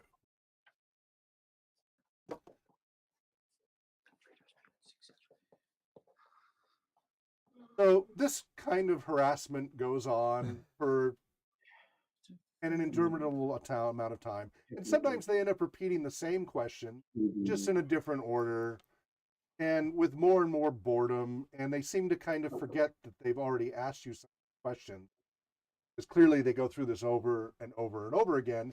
And apparently, even the time you've been here, they have not paid enough attention to realize that you're the same people. They seem to think you're different people sent in again. And they're paying so little attention to who you are, they don't even acknowledge that you're the same people that you 2-3 times. Same question. That's how beneath you they treat you. All right. Finally, it ends. And during all of this, of course, on the screens behind your teamed citizens asking you questions, you see this constantly looking over your shoulder, all over their shoulders, looming huge on the screen, watching, ever watching. You guys can see that. You guys can see that behind me, right? Mm-hmm. Okay. Mhm. Yes. It makes us happy. Very happy. Yep. All right. I like being watched by the computer. I feel safe. Finally, you're sent on your way. Or no, so finally, they get to their point. Once again, going through the loop again, but finally getting to the point. Welcome, troubleshooters. I know you are all eager to serve the computer an alpha complex. This is Peter I. I'm pleased to offer you such an opportunity. The computer understands that you're all raw, inexperienced troubleshooters. In its wisdom, it has selected a routine mission of considerable importance. Further, it has selected an experienced troubleshooter as your leader and guide. Under such fortunate circumstances, we are sure you will successfully complete the mission. Looks at you. Looks at you. This mission will take you to... What sector, citizen? What sector, citizen? Did you not pay attention to the briefing? Looking at Mammorex. I believe that you have said it is Alpha Sector. Absolute fools. Pucker up. What sector did the missive say you would be going to for this mission?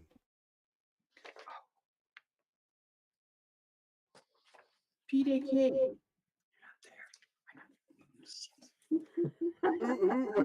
Where did that just come from? They all look around in confusion. Dan? You're on mute, Dan.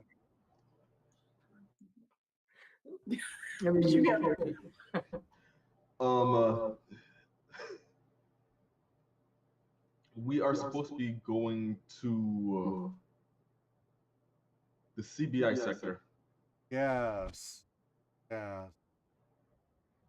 You've got PDK in there as well because there was a computer glitch. Those of you who went earlier, you have conflicting data between PDK, PDQ, and CBI. You had there were apparently some glitches in the transmissions or your interpretation of them, but some of you started, so some of you went to the wrong sector starting out. But the correct sector you all ended up at was CBI in the there was some garbled data there. All right. So, yes, CBI sector. And the mission objectives are, well, perhaps You recall the objectives from the mission alert, Citizen Memorex? I believe that we are supposed to follow up some overdue troubleshooters, and there is a valuable bot brain that we're supposed to, try find. I think the bot brain is definitely more important than the troubleshooter group, but I'm not entirely certain about that. But yes, those. These are, of course, routine missions. Nothing extraordinary, nothing unusual. This is a routine retrieval of a bot brain and a routine investigation into the status of troubleshooters. Nothing to be alarmed or concerned about in any way, shape, or form. Of course. Here gives you a steely stare for interrupting as started to continue. Here are a few more details on the objectives of your assignment. First, concerning the robot retrieval, there is a specific robot in CBI sector that must be located and delivered to research and development. The previous group that you're going to be joining, that's currently in search of the group before that was lost, is in need of some, shall we say, fresh blood. They have a device designed to provide a directional fix on this robot. However, unfortunately, indicators are this device was destroyed by one of the careless clones sent on the mission, who is not having a replacement sent after such careless use of computer hardware. So, a replacement has been created by research and development team and is going to be given to you, Memorex 1. Read this very carefully. One of the Indigo guards then presents you with a meter-long rod with a flat end. Hands it to you. It weighs about 10 pounds, and you have no idea what it does. Excellent. There's a button on it, and no readout, no lights. You don't know what to do. Push the button. I will ask how I operate it. So in character. I am pleased to be receiving computer equipment. Unfortunately, I don't know how to Excellent. operate. That is enough. I'm certain your mission commander can brief you if there are any shortcomings in your knowledge. Cut you off. As soon as you say you don't know. Very well. It should provide a directional fix on this robot once you're within about 1 kilometer of it. This device will be provided to you accordingly as you have.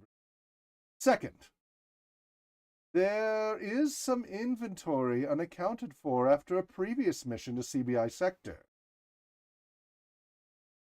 The group you are going to be joining should have a list of the items that are missing. You will, of course, locate these items during your visit to CBI sector and make every effort to return them all. Third, there are several troubleshooters unaccounted for after that sector. You will provide with descriptions and identifying marks for each of these troubleshooters, which your mission leader should have when you join. You will, of course, locate these missing citizens and return them. Fourth, you will each prepare a report on the current state of affairs in the CBI sector, what its condition is, how it's operating, what's functioning, what is not. Since the unfortunate life support malfunction and subsequent abandoning of occupation and maintenance in CBI sector, we fear there may have been some deterioration. There is a move afoot to reoccupy CBI sector. Your expedition will give us an idea of what must be done to make it suitable for resettlement. Oh, one additional note about the robot. As Citizen Raleigh, pointing to the one in orange, bot brains are very valuable.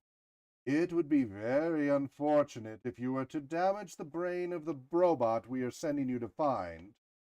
Even if the robot is no longer functional, you must bring the bot brain to us intact. You are to consider yourselves expendable in this matter. All three. The bot brain is of paramount importance. Before you are sent on this mission, you'll be taken to Production Logistics Commissary Unit for outfitting. You will also be taken to R&D to pick up the bot location device and to receive some experimental equipment R&D's test. Well, that is to say, normally that would happen. However, since time is of the essence, we are just going to send you to join the other group who has already been given such allocation. And you will have to cobble together what you can from what is remaining from the ashes of others that survived. We are certain that your loyalty and dedication will inspire you to make this mission successful. We confidently await your return and your mission reports. Serve the computer, you will be rewarded. If you have any questions, your fellow citizens Ness or Dr. Num O and Raleigh O will be pleased to assist you. They may also have a few comments or questions for you. I trust you will give them your full cooperation. Thank you. He then turns, looks over to the side, looks at the others. They shake their head, and goes and pushes a big button. 3 vacuum tubes, giant vacuum tubes, about 1 meter wide each, slide down from the ceiling over each of you, coming down, down, down from the high ceiling, and then drop completely over each of the clones. You're now inside a clear tube. You then feel a lightening of air and pressure as you are then each sucked up, shoop, shoop, shoop, up into the tube and up into the ceiling in a fast ride. You know those little banker things? Mm-hmm. You're in a human-sized version of that. Futurama. Yes. Very uncomfortable to your eardrums. Yes, I was going to say nasal cavities ears. as you go whooshing through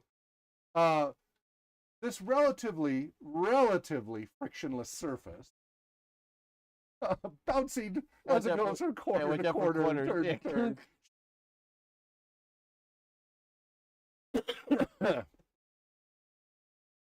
All right. The rest of you. So you 3 are in transit. The rest of you, and of course we're coming up on midnight here, so we'll have to take a break. We'll have to stop for a moment to celebrate New Year. But let me give you a little bit of a rundown of what happened with your group to refresh your memory. All right. So I told you about he was naked. Some of you misreported to the wrong sector because of some data being garbled. You had to wait in line for TLC for many hours. Each of you got a ticket number. The numbers range from 5 to 42 to over 9 quadrillion between your 6 group members to wait in line. 1.1 girl's number was called, 1,233, whatever. And as she ran by, one of your clones tripped her. She went running by. You then, anyway, other things happen with other characters aren't here, so it doesn't matter at this point.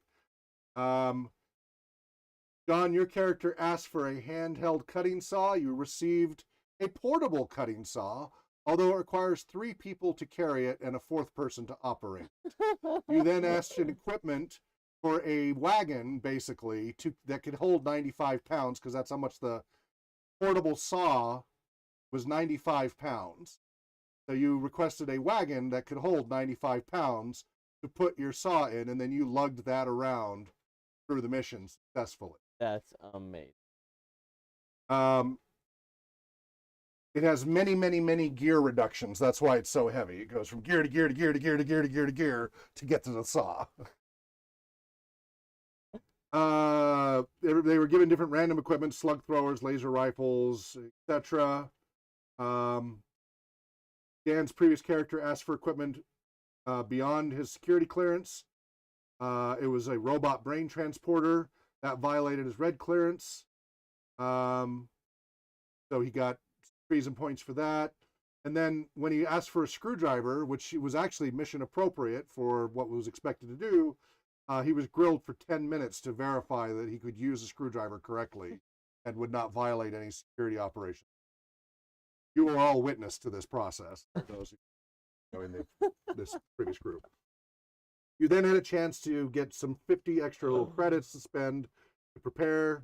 Those of you still around, Carolyn, you asked for a bag of screws with a variety of screws of many types, every kind. Oh, Carolyn, can you hear me? I think I have that on my list. Okay, good. Danielle, your character asked for a 25-foot power extension cord, which you got. Dan asked for a bunch of stuff, and some of it he got, some of it he didn't. And John got the rolling cart. John, you also got a headlamp that you requested. You purchased. Got that on there. Okay. Yeah, none of the stuff Dan got matters at this point. It's all been completely traded. Went to R&D. There was a lot of rubble from the remnants of the ordnance test. Can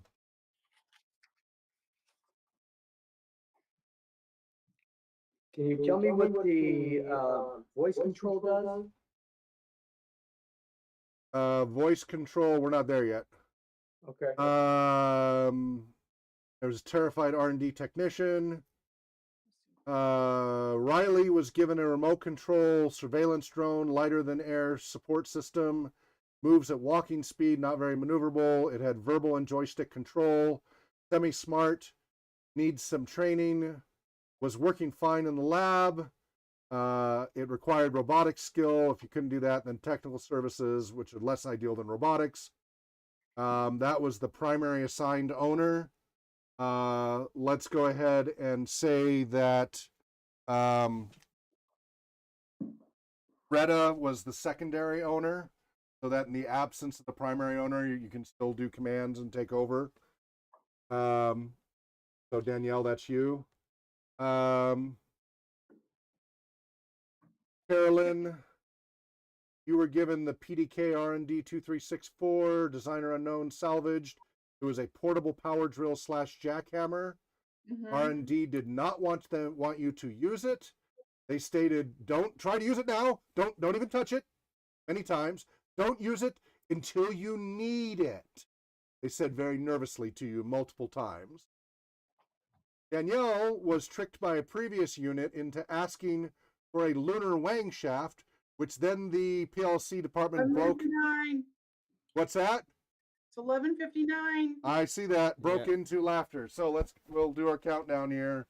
I've got the satellite system right here. So we got 20 seconds until New Year here on the Pacific Coast. Well, we're not on the coast, but Pacific time zone. 15. 10, 9, 8, 7, 6, 5, 4, 3, 2, 1. Happy New Year! Happy New Year! 2020, the confirmed crit year is over. Those of us who survived. Goodbye. And now into the year of, I don't know, blackjack? What, natural 21? Who knows? Goodbye. I don't know, but I rolled a 17. What? Goodbye, I rolled a 2020. 17. What's wrong, John? Earlier, I rolled an 18 for the new year. All right, it's now January 1st, 2021. My birthday's in 3 1/1, days. And we still 2021. haven't started playing. Well, no, I mean we've been playing, Danielle. We're some of it's catch up, but Maybe you not know. you. All right. When we get through this refresh, we'll take a short break and venture. Let's see. So who was okay? So who has PDK R&D 3345? I had trouble telling who got that. Actually received that. I have PDKRD 647-25. Nope. This was the wand metal detector that works perfectly. In quotes. I do not have that. All right. I'd like to see Not the. sure who ended up with I that. want to see the inside of the R&D department. A lot of scorch marks and rubble. That when we I role play did. through it, you get all Sorry, of I it. meant You all did. I You do. talking to Okay. you guys. All right. Danielle does. Good. Dan's previous character had the personal anti-grav unit. Works perfectly a minute ago. But if anything's wrong, it's your fault, was what they said. Then there's the PDK plasma generator, computer-controlled verbal commands. Can be a delay in using it as it asks for confirmation and security overrides. When following directions, it can be very literal, so be careful about the directions and where you point it. But it shoots plasma rays. So is that yours, John? I think so. It looks like it says computer assist plasma Yes. something That's voice it. control. Yeah, voice-controlled plasma generator, computer-controlled verbal commands. They warned you that there can be a delay as it asks for confirmation and security overrides. And then when following directions, it can be very literal, so be very careful about the directions you.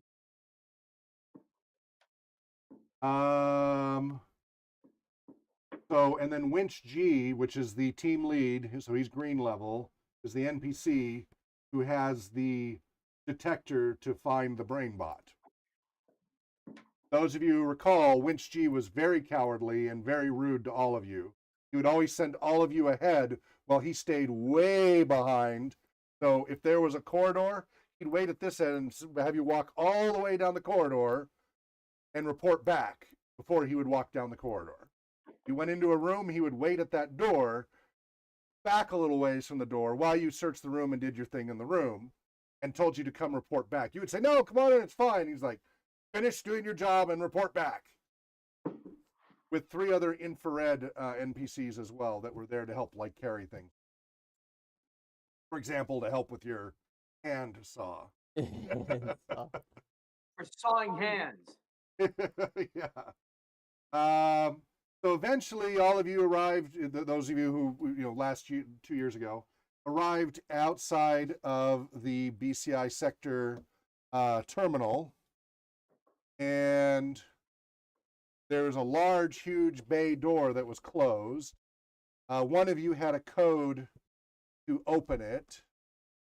It opened up into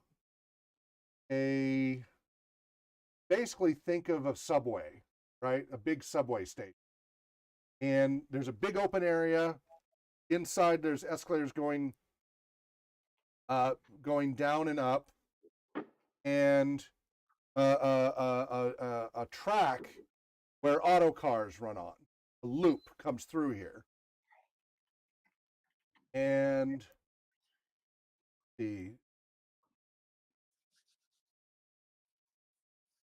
so that's where you guys arrived and went into it.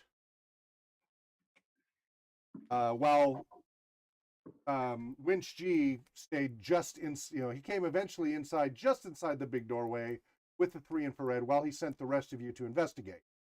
You investigated. There were a couple of statues that looked kind of like short, squat tanks, about a meter long. One of you, I think it was Max, kind of beat up one of the statues, which the rest of you would have wanted to repeat as treason of computer property. I forget if it was Max or who it was, but somebody beat it up a little bit. The other one was undamaged. They didn't do anything. They're just standing there. Max. What's that? I do believe that was Max. Yeah, I think so. There are a couple of scrubber bots on auto clean that were just going around cleaning things. They're harmless. And the statues look like they might, from their bristling, perhaps be guard bots, but you weren't certain. Novices. You went in. Riley's character and Danielle's character stayed over by the escalators. Again, Winch G stayed by the doors at the platform. And then there was an auto car, a 10-person auto car, sitting there on the autoway. So so think of you guys all familiar with the older Total Recall with Arnold Schwarzenegger? Oh, yeah. You remember Johnny Cab? Imagine a large version of Johnny Cab, but without the mannequin. Yeah. But the car did speak, and it was, destination, please. Hi, thank you for coming. I'm happy to serve you. Where would you like to go? Destination, please. That kind of manner, even though there was no manning. You think like a Johnny car that would seat 10 people comfortably. Lots of windows. So it repeatedly asked for a destination. Winch G stayed back by the door, way past the escalator, 35 plus feet away. Kept telling you all to go check it out. The lights in this section were all operating, so that might be something important for your reports. In the car, some of you decided to get in. John, your character attached your wagon with some cabling. Attached your wagon carrying the saw to the back of the auto car because it was so big and heavy you didn't think you wanted to put it in the auto car, so it was attached to the bumper on the rear. And then you hopped in. Carolyn, you hopped in. Max hopped in, and Dan, you hopped in with the. Apparently, Dan had the brainbot detector. So it was Max, Carolyn, Dan, and John inside the auto car. Outside of the auto car, Riley by the escalator, Danielle midway between the auto car and the escalator. The escalators were not operating. They were in stairs mode, right? So you can still walk on them. Winch G and the 3 infrared stayed back by the door, still treating all of you like scum. I'll call you that many times. You tried, Carolyn, you tried bot brain as a direction, and the autocar did not understand. Then one of you tried CBI sector, and it said it understood, and then closed the doors, and the car began to move. Car started to drive away, leaving Danielle's characters and Riley's characters behind, Winch G and the other 3 behind, while the other 4 of you moved on in the car. It drove away. When it got about 50 meters down the way, the 2 bots by the door came to life and began opening fire on Riley and Danielle's characters. At the same time, the door at the platform began to close. Winch G and the 3 infrareds jumped through the door back to the outside of this, terminal. So they're outside, still being in the Alpha complex, but outside this terminal. As the door closed, keeping them safe from being attacked by the guard bots. Danielle's characters and Riley's characters were both shot in different legs. One, let's see. Everyone inside the auto car also heard the sound of locks clicking shut in the auto car. The 2 scrub bots continued going about scrubbing things. The guard bots, again, are like miniature tanks, 3 meters long. They're low riding. They have sonic pistol, stun gun, and rear turret and top turret. The damaged guard bot shot Riley in the right leg, stunning his right leg, raised his difficulty walking up 1 die, 1 D10.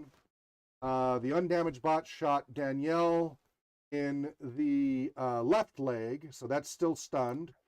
It shot you kind of through the railing of the escalator there, and it wasn't enough to cover you yet. So that you currently do have a 1 difficulty die added to your walking. Danielle's character stepped on the escalator. Riley's character stepped on the escalator. You guys were on 2 opposite escalators. Riley's was going down, and he was going in the direction down, so he went down his easily. Danielle's was the opposite direction that she stepped on, going up. She was running against it with a bum leg, but was still making progress. It added an additional die of difficulty, so you had 2 dice of difficulty added as you were trying to run down the escalator the wrong way. The autocar then began to slow and come to a stop. So this is, again, more than 50 meters away from where it started, so a ways down the tube. Not that far down the tube, though. Then everyone inside the car started to hear a hissing sound coming from 4 different directions inside the car. All within the car started coughing and choking. Terry Lynn's character started going, taking deep breaths, and then passed out, sleeping pleasantly. John put his character put his gas mask on. Dan put his filter mask on. Max put his filter mask on. Dan handed me a Post-it. I read the note, then busted out laughing like, "Are you serious?" Dan nodded with a grin, yes. Max, wearing his jet boots, pointed himself towards a window in the car, which is all glass around, holding his fist out, and pushed all the buttons he could because he still didn't know how to operate it to try to activate his jet boots inside the car. No. Oh no. Riley on the other side of the escalator was running down, made it down. He had a successful skill check, even with his stunned leg, and made it down the escalator. Meanwhile, Dan's character began very casually doing it, not freaking out, but very rapidly, pulling out the pins of all 20 hand grenades and setting them on the floor inside the auto car. Pick, pick, pick, pick, pick, pick, pick, one after another. Very casually and calmly, you emphasize that. Then John's character suddenly goes poof and disappears from inside the auto car. No longer there. John, you had an R&D thing. You weren't sure exactly what it did, but you activated it. Yep. And you suddenly teleported somewhere else. We'll talk about that in a little while. I remember. Okay, good. Well, I have a note about it, I should say. Good. Max smashed his hand painfully, but comes bursting through the glass with his head, flying out with his jetpack out of the car, head first, through the glass, out of the car, then started bouncing, ceiling, then floor, then ceiling, then floor, then ceiling, then floor. Then he got to roll again to get control, 40-10 mechanical. He got a 6 and failed. So he's just flipping switches on his boots frantically as he's going bounce, bounce, bounce, bounce. As he's flipping the boots, it now is sending him in other directions. So now he bounces off walls, railings, floor, just all sorts of directions, getting mashed to a pulp. And that's my lovely fiance. Yeah. He's getting, but eventually, after he's flipping all these switches, he eventually gets control, gets a ways away. He bounces quite a far away from where the car is. Beat senseless, but just barely alive, but unconscious. Then the grenades go off. Danielle leapt off the side of the escalator. She specifically said, "I want to leap off the escalator just as the first grenade goes off." We did a skill check. She pulled it off with an agility check. So she landed and didn't break her leg, midway off the escalator. Which is right. So nice dramatic effect as you got, did that dramatic effect right as the explosion begins behind you, right?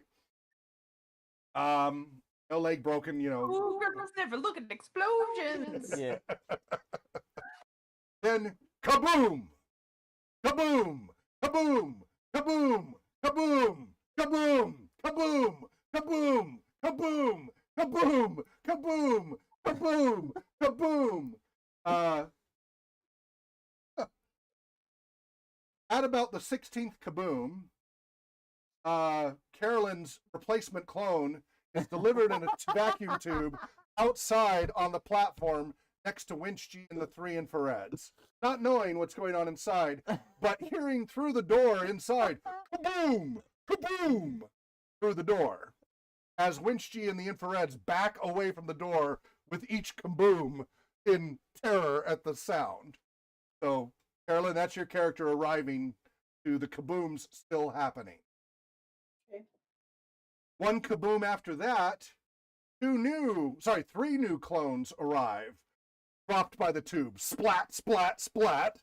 That's the 3 of you. As you hear kaboom, kaboom, kaboom through the door, see 3 infrareds and a green level backing away with each kaboom, and a red level between you and those 4. Who appears to be just picking herself up off the ground, got there just shortly before you 3. Finally, kaboom, kaboom, kaboom, kaboom, all 20 grenades finally finish loading. There is silence. Those of you who are still alive inside, it is choked. The whole terminal inside is choked solid with thick smoke, burning wreckage. It is Can't nasty. hear anything. Now, those of you who went down the escalator, you're down there, and luckily you're below the smoke level, but you can see that up where the escalators are is just choked with thick black smoke up above. And your ears right now are just, all you can hear is Whoop, whoop, My tinnitus. whoop. what's that? My tinnitus. Yes. Whoop, whoop, whoop. And of course the smell of many charred substances. Wow. So that was where we ended in the end of 2018 and the beginning of 2019. That was where we. Now we're here. You've been delivered. Those of you outside the door, you don't know what's going on. Those of you inside the door are in different circumstances. So we're going to go ahead and take a 5-minute break here. Get up, move around. We've been sitting for a long time here. And then we'll be back in 5 minutes and begin the actual role-playing, full role-playing. Careful, the microphone. Thank you. Yep, I know, it's easy to forget these. We'll be back in about 5 minutes or so. Dan are fun for destroying my handsaw. You don't know yet. 20 grenades go off within 5 feet of it. I'm sure it got some damage. You did ask for an extra rugged saw, so we'll see.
That was clever.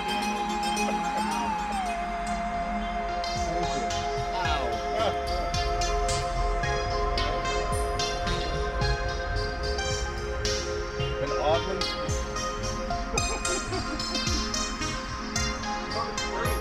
That's half the work without affecting the rest of the surrounding area. It's oddly specific. What is wrong with you?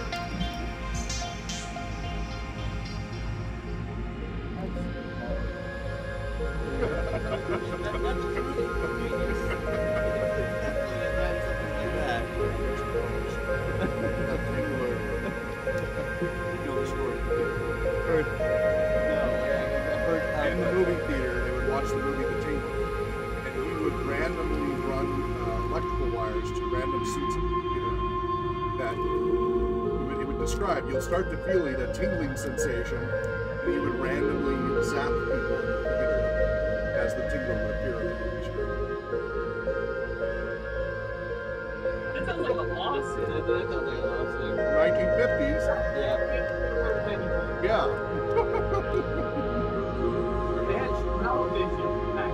Yep.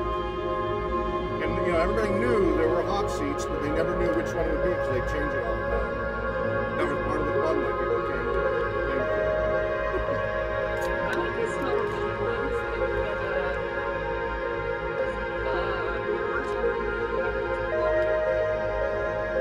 watching the Rugrats.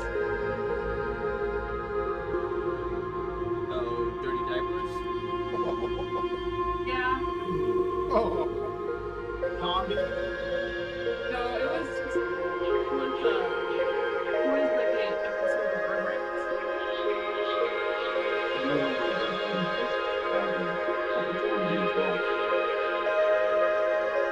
Muppets what?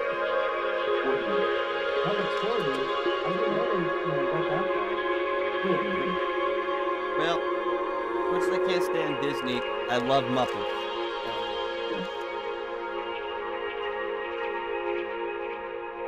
What do you feel about Star Wars? Marvel?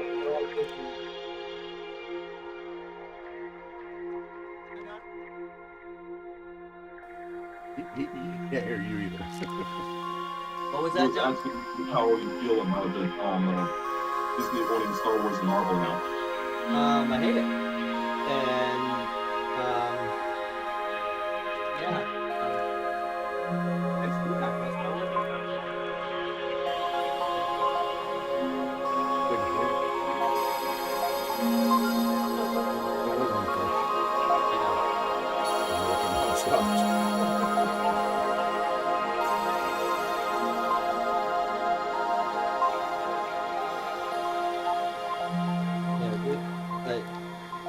Mandalorian is an amazing show, but Disney sucks. I really liked Onward. Well, that's Pixar. I consider Pixar its own entity. I used to.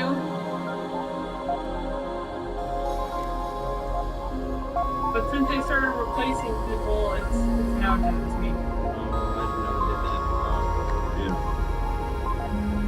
You can tell really that Disney was really taking over Pixar because Pixar originally had the idea of they didn't want to do any sequels at all. Oh. Yeah. And then they were forced to do Toy Story 2. Mm-hmm. Oh. No, that's amazing because Toy Story 2 is really good. Oh yeah. Man, that just goes to show the quality of Pixar the. did great. That- I know. I've always said Pixar has never made. Yeah. Yeah. I've always said that Pixar has never made a bad movie. They've made some that are not as good as others, but they've never made a. There is no bad Pixar movie. They're all at least good.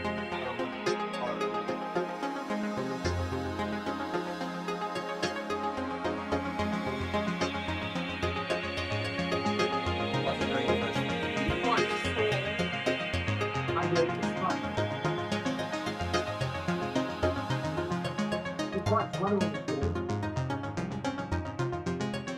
First one or 84? 84. That was it. I prefer the first one than the story. I know the comic before that story. You know the what? Comic book origin story. Ah, And what the changes are. There's some clever ways to set things up. They changed the main villain a little bit on his powers, but it still works. There was some controversy involving Wonder Woman,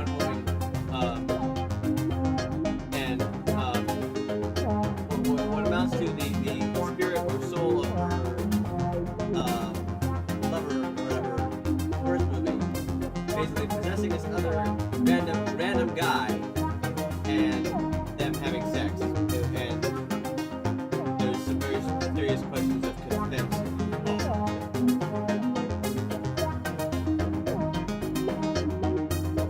Well, I knew that it was controversy.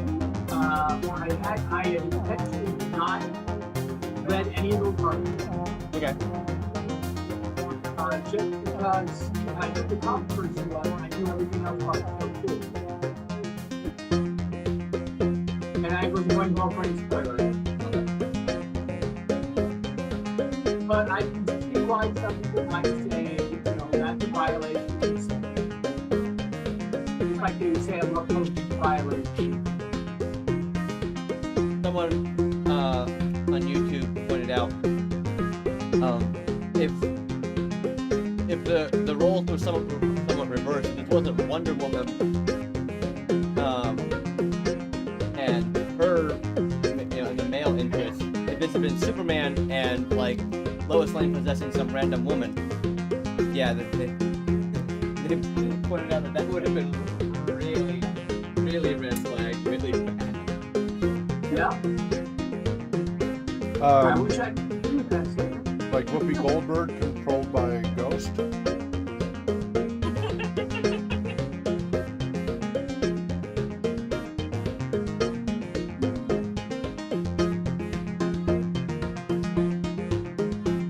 What was his name? What was that name?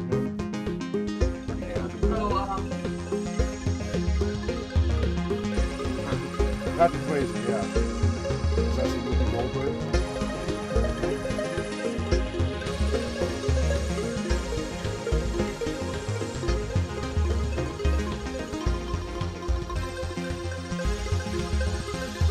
It's so frustrating that people really want to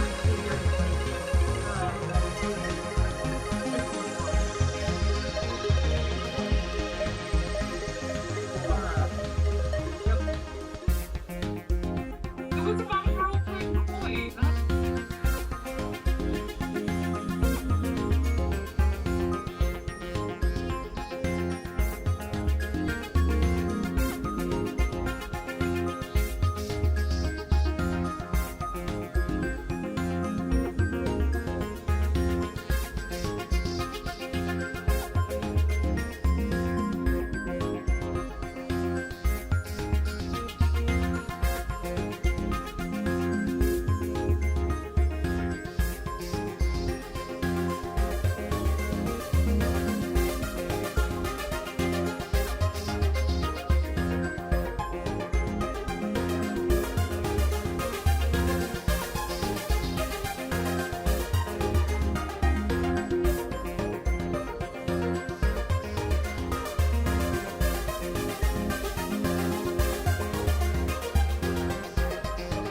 Hello and welcome back to RPG Research and our Paranoia, welcoming the new year from 2020 now into 2021. Paranoia Role-Playing Game, the classic 5 first edition. All right. Took us forever to get through all the preamble and getting digital resources working and all that, but we're finally there. So let's see what we can do before we get too tired to continue on. All right. So let's start with the folks who haven't had a chance to do a lot, which is so I'm going to go ahead and start with you. Roll a 1. That's John. So you materialized quite a ways away. Pull my notes back up. That had very specific. Oh, good. Luckily, So it had been... I'm receiving data into my mind that I'm not dead. Yes. Yet. Yet. Not quite dead yet. So you appeared on what kind of looks like an inverted mirror side of where you had been, right? Before everything was kind of in one direction. Now everything's the opposite direction. But all of the walls, instead of being plain, are lined with a whole bunch of, and along the floor, there's a whole bunch of fast food tables and a fun lounge. Now, none of them are doing anything. They're deactivated, but they're all there. But then you hear in the distance down the tunnel. So just think. So before you had a round U-shaped tube, right, going in where the car came in, stopped. You got in the auto car, and then it looped back that way, right? Up here was the platform, kind of coming around that U shape. Here were the two escalators going up and down. There's a door over here and a door over here through this wall. And outside that is the platform, and then the main complex transit artery where all the others are outside. Right? Does that help you visualize? Yeah. Okay. So everything is flipped the other way for you. There's tunnels going that way. You don't see a car.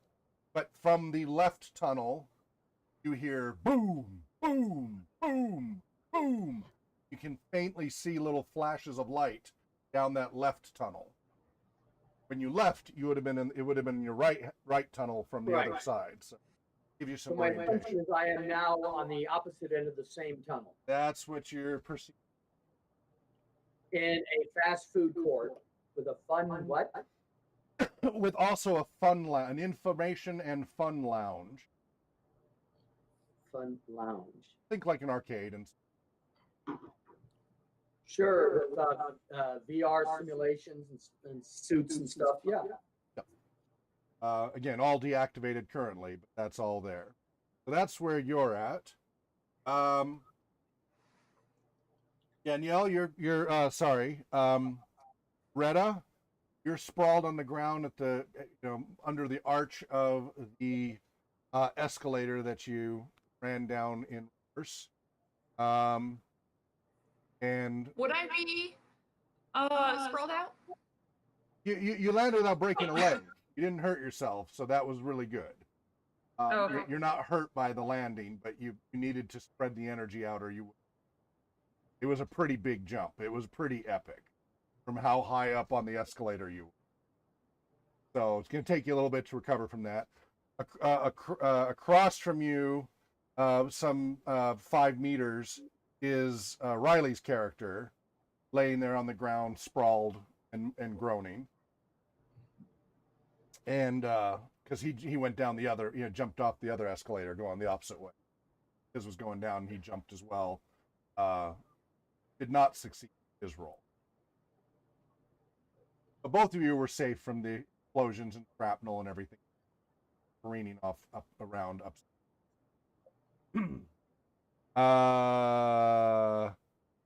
Carolyn, you're outside. You're there. Sam, you're outside. David, you're outside. Dan, you're outside. Okay. So, John, what does you do? I first look around to see if I'm alone. It does appear that you are at the moment alone.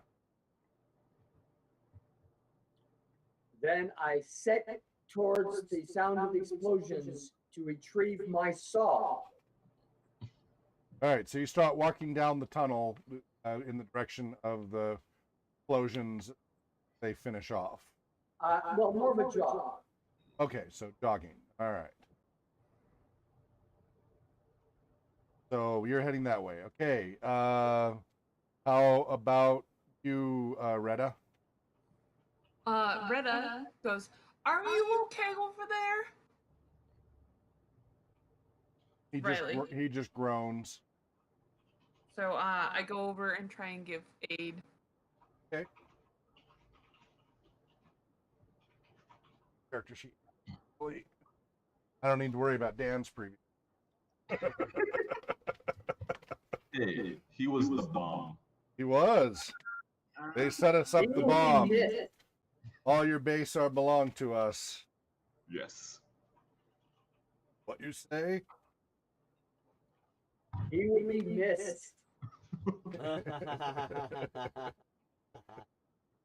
Just a bit. And Well, a bit, you and a know, bit, and a bit. A fine red mist. Yes. Exactly. All right, I don't know if I grabbed Riley. I think has more than one. Hopefully, I got the right one. Rhino Sup. I don't know. All right, so I guess he goes by Ryan. So you're talking to Ryan, trying to help him come to. And meanwhile, outside, the explosions have stopped. It's silence. The fellow in green and the three infrared still have their backs to the four of you. They don't seem to be aware that you have been deposited behind them. They're right at the edge of the platform. The four of you, as I said, Carolyn, your character Jan is midway in the main complex transit artery, this road, basically. Remember, everything's indoors, but there's relative inside and outside to the dome. And so those four on the platform. You're here on the artery. You're not aware of the three people who appeared behind you, unless you want to look around or something. Right now, you're facing that way towards the four ahead of you. So we've got green guy and the three infrareds, Jan, and then the three new people behind Jan, which are Sam, Jan, and Dave. That order. So, what does Jan do? I'm gonna look around. All right. So you look around, and much to your startlement, you see three people standing behind you about 2 meters back. What's that? Do I recognize them? You do not at all. They look like fresh out of the creche. So. Who got the slime on them? Memorex, M. You see her turn and look at you. The other four up on the platform have not turned around yet. You'd be staring stunned at the doorway and wall. You can see smoke coming through cracks in the bottom of the door. What do you do, Mem? I raise up the staff that I have in my hand that I was given, and I say, "Hello. Are you the previous or current team that is sent to find the brain bot that's in the CBI territory?" Okay. As you speak, the four up on the platform whirl around. The one in green has a large laser blaster in his hand and looks about to shoot at you in alarm at not knowing you were there before. He's half-shaven, scraggly looking, the one in green. So at the same time that Mem is doing that, Puck, what are you doing? I am going to salute. Okay. Puck are up. Reporting for duty, sir. Okay. And what are you doing, Kepper? On seeing that the gun is pointed at Mem, going to promptly slide sideways out of the line of fire. Okay. That was cute. Hey, Pepper ROSX Pointed at me. for duty. Right. The the ones behind me because I'm faced to the ones that are moving. Right, you don't know that there's. And I don't know there's someone behind me with the Okay, so You just don't know they have. No, I a- don't. so Jan, you had turned around and you see these three looking at you. See them suddenly look in alarm as Pucker Up salutes and introduces himself. M is speaking rapidly, and this other fellow sidesteps quite dramatically away from the other two, looking very nervous, looking beyond you up onto the platform. What do you do, Jan? I'm going to swing around because I'm Hot in the middle. wondering why they're separating. So you turn back around and you see the four on the platform have turned your direction. The one in green has a large blaster rifle pointed, what you hope is over your head. It could be at your head. Over your head. You think at the person in the middle behind you that it was speaking rapidly. What do you do? It's going to be wrong no matter what it is. So the answer is yes. Yeah.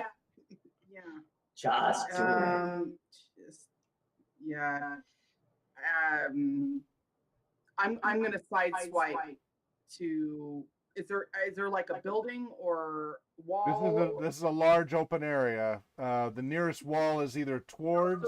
Even. There's no cover. You're in an open road. The nearest wall is either 100 meters, or sorry, 50 meters behind you, or 25 meters ahead of you behind the four up on the platform. Okay. I'm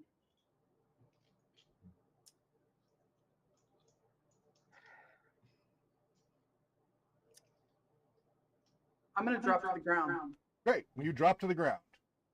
All right. Mem, you're quickly chattering off everything that you were saying. Unfortunately, this Winchg guy is a very sketchy fellow and really freaked out after his perception of nearly being killed, even though he was far from any of the real danger in reality. And he has an itchy trigger finger, and he's very irritated, and he sees the perfect target to take out some of his on. I have no memory of how it works here. It's a percentage. Gotta have his. Oh, goodness.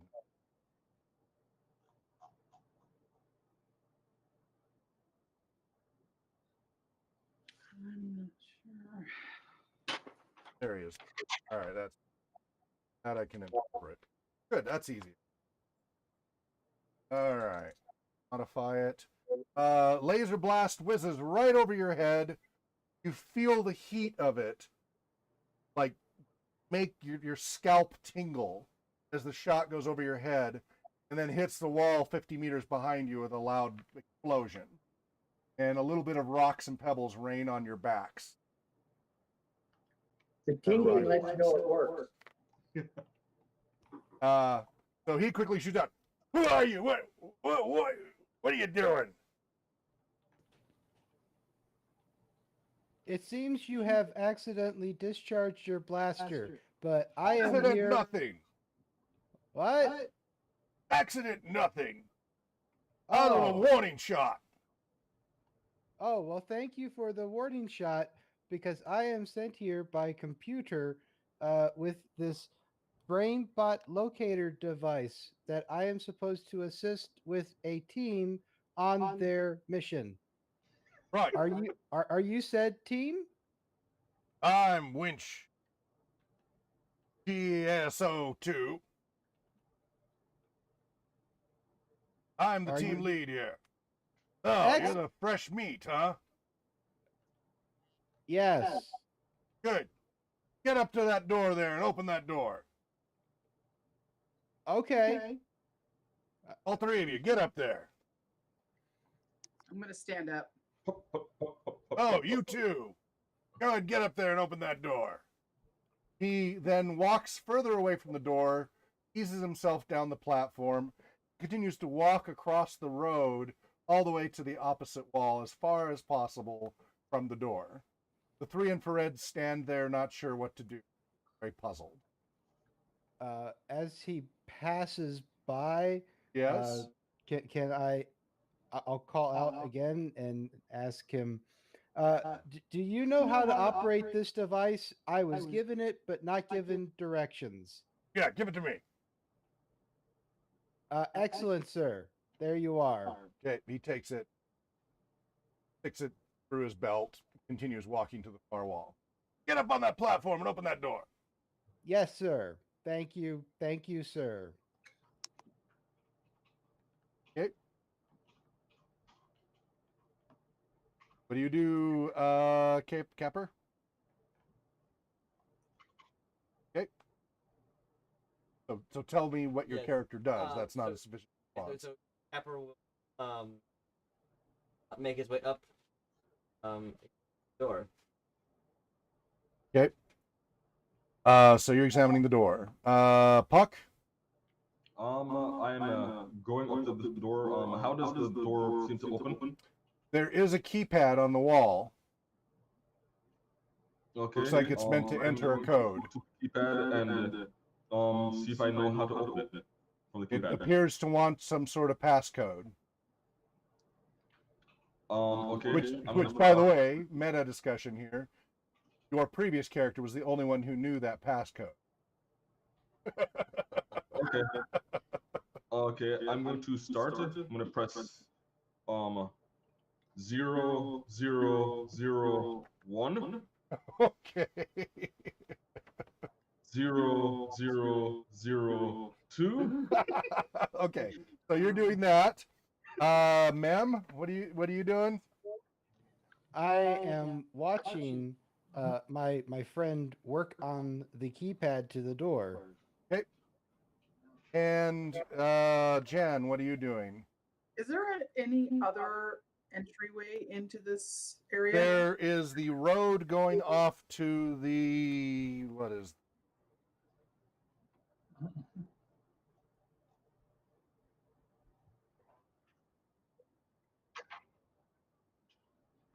I don't really do north and south here. Yeah, I don't think we have a concept of that. Yeah. That way.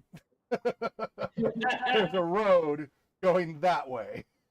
Okay, so I can't see. And there's and the road continues going that way. You got the platform there with the doors, the two doors. Some people do go both You got the ways. wall, yes, you got the wall behind you, and then you got the two ways of the road that you're in. Right. So you're gonna stand there in the road for now, figuring out what you're doing for the moment. No, I'm climbing up there. I'm not gonna get Okay. too close to the door. Okay. I'm just kind of trying to look to see Okay. if there's any other like windows or No, any there other. are two doors, equidistant midway between. There's a big long wall, and there's two big bay doors, both of which are closed, both of which have a keypad next. Can I just try to open it? Which one? One on this side where they're working on currently, or the one on Yes. this side that nobody. The one that people are working on. Okay, so what do you try to do to open it? Just will it open I just want to open the door. How? It's just a sliding up and down bay door. Oh, No handles okay. visible. So there's no handles. There's Nope. no nothing Nope. to open the door. Think other of than a the Star keypad. Trek flat door that just goes up and down. Okay. So no ridges. Yeah, smooth as can be. Barely make out the outline of the doors. I mean, you can see it, but it's very smooth. Okay. Excellent computer craftsmanship. Only we wouldn't expect anything less from the computer. That's right.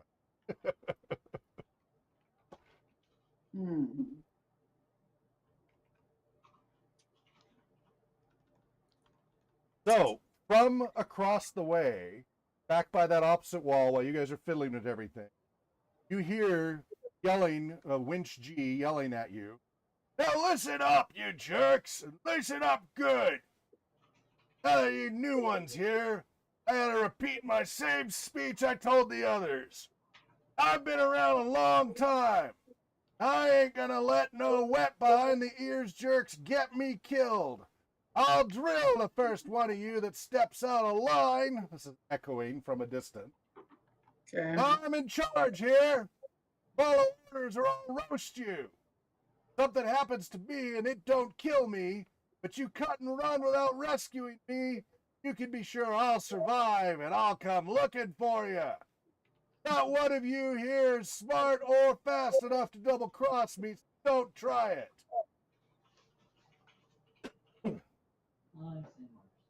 Anybody want to respond? Okay, so Puck says, sir. M? Okay. Okay, Capper? Mostly distant. Okay. But All right. kinda, You see the three infrareds looking, they're cowering fear.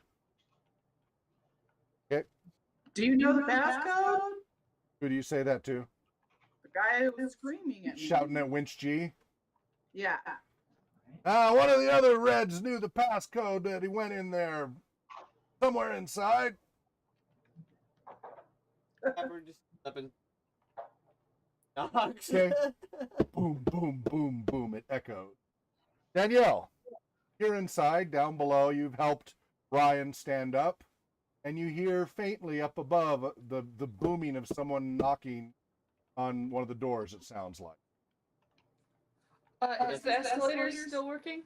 It stopped the moment you jumped off. That was the up one. So I'm Both, gonna both go. of them stopped. Yeah. So I'm gonna go. I'm gonna put my arm under Riley's character. Yeah, he's okay once you got him up. He's okay now. He's wounded, Okay, but then he's I'm okay. gonna go to the one that I jumped off of and stand on it. Okay, it activates and starts going up. He is right behind you on the escalator, going up into the thick, black, roiling, choking smoke. As you get up I'm gonna into head it. towards the banging. Okay, well, as you get into it, it's pitch black. Even though there were lights there, it's pitch black. The smoke is so thick you can't see any light. It's a light from the lower level. You hit the smoke and start coughing and wheezing. Can't breathe and you can't see, and it stings your eyes horribly. You hear on the other side of the door coughing and wheezing, and there's smoke coming through the cracks of this door, black. And Pepper looks at the person standing with him, and then just kind of back at the door and goes, okay, you don't know, you're not exactly certain, you're guessing which way to the door, Okay. Danielle, because it's just pitch black. You're trying to remember, but the coughing, I mean, it is thick smoke. It's really hard to breathe. and like, hey. So Pepper roll. looks back at the other three after he did that. Smile comes in the corner of his mouth, and he goes, All right. just after the Yep. Okay. So Danielle, let's see. We got to walk through this process because we're going to figure this all out. What is your? It's going to be based on your moxie. Do you have anything related to hostile environment survival? Anything like that? That's right. I have a pretty high endurance. Yes. Well, maybe. What tree is that under? Personal development? Yes. Primary Self-improvement, attribute. endurance? Yes. All right. So how many ranks do you have in that? 3? Well, it says I have a 14. Okay, so that's your percent, Oh, okay. right? Well, Yeah. why would you have a 4? Oh, because you have a modifier from your other stats, probably. Yeah. Well, this is less about endurance. It's actually more about your being oriented. We'll get to that in a minute as far as the choking smoke. I'm just trying to see if you get in the right direction. I have a 13 agility and a. This is about direction sense, which Moxie was falling under that. Let me see if I can see it on my phone because the computer's only letting me get it so big. Okay. How about My chutzpah is 18. Oh, Moxie. Yeah, Moxie. Here's Moxie. 12. Okay, it's 12. So how do we? So go ahead and roll. This is where we got to figure out how this works again. Along, how do we roll against an attribute? Plane, weapon, rolls. The players do the work. All right, and break out the game master guide. I don't remember how any of this works. Pairs. Explosives and super adhesive. Or you blow bubbles into plum. Okay, attribute checks 11.1. Super gum can do. Okay. How difficult? How many 10-sided dice must be rolled? Extremely easy is 1d10. Okay. So this is for each. So you roll a d10 against your attribute, primary attribute. So if it's really easy, you just roll 1d10. It's pretty hard to blow because as long as you roll the number of your attribute or lower, you'll succeed. Mm-hmm. So in this case, it's going to be difficult because the smoke is so thick and bad. Not outrageous or very difficult, but it is difficult. So you're going to roll 2d10. Tell me the total, not percentage. That number. 11. 11. And you have a what, Moxie? 12. 12. Okay, so luckily your direction sense works. You come right up to what feels like the door. You can see a little sliver of light at the bottom of the floor peeping through. You are choking. You do now need to do your endurance check. Okay. Is that a 2 or a 1? I'm checking on that now. That's skills, and I think that's percentage based.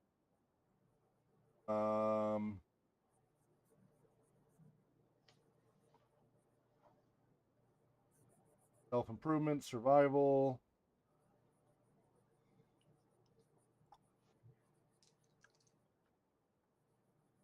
Builds on top of it. So, what is your endurance?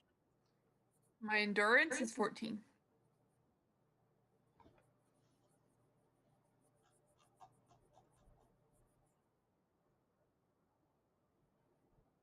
Develop it. I think that. I'm wondering if if your percentage numbers are actually correct, or if they didn't get calculated. Because if you put ranks in there, shouldn't that mean you should be 15 plus 5% per rank plus your stat modifier? I think that might have been calculated incorrectly. But his looks. Oh no, there's still numbers. So not percent. But I think that was the formula. So in the player's thing, it said for skills. That's what it said.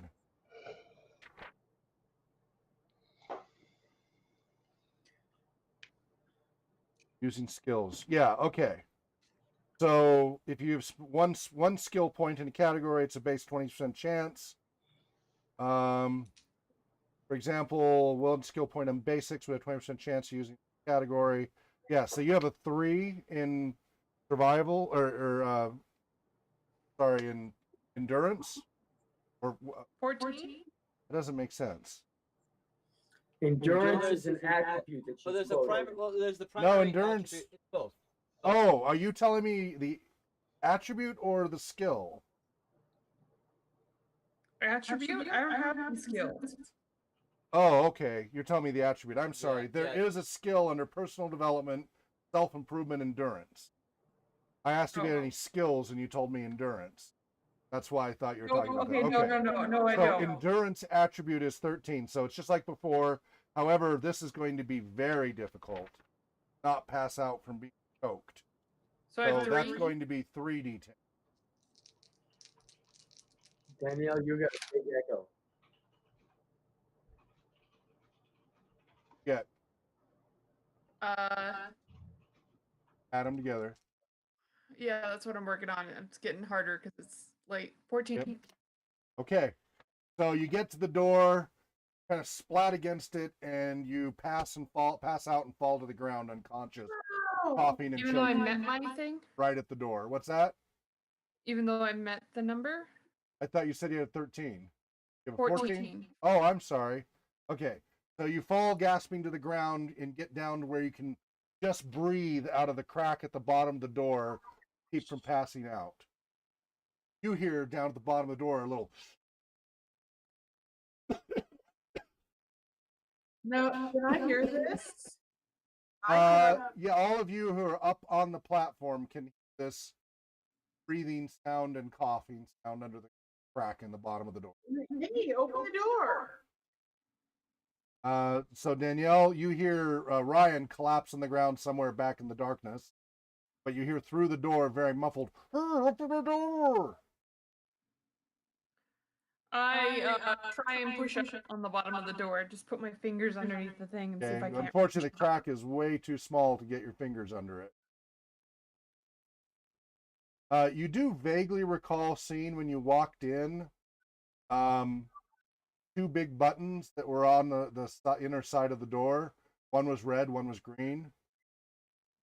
I'm gonna reach up and push whatever button comes Okay. closest. You kind of fumble in the darkness because you can't see them at all. And you don't really remember if the right one was red or the left one was green. You can't see them. You finally find where they stick out. There's a button on the right and a button on the left, but you can't make out what color they are. Just pushing one.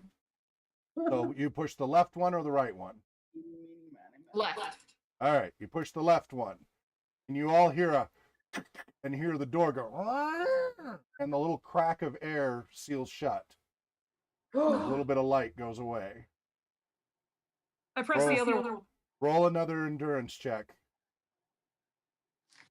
So you guys hear that from outside. The breathing stops. A moment later, you hear a click and then and you sense it just slightly down. Just the slightest bit. 17. Try again. What'd you get, Danielle?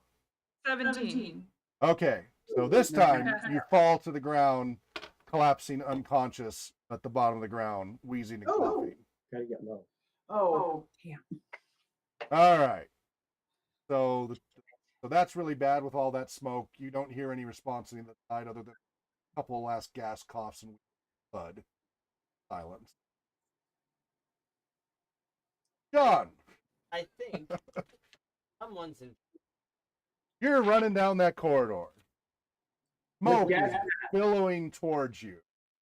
Thick black smoke is billowing out towards you. Waves running straight towards it. Right? What do you do? You do still have your gas mask on currently. Had it on before you teleported. So I can't see through the smoke, you're telling me? After a few meters, it gets so thick it blocks out the light from above. Such thick black smoke, it's coming at you quick.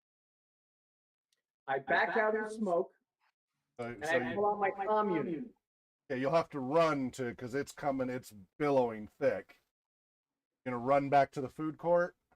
Yeah? All right, so pull out your comm unit.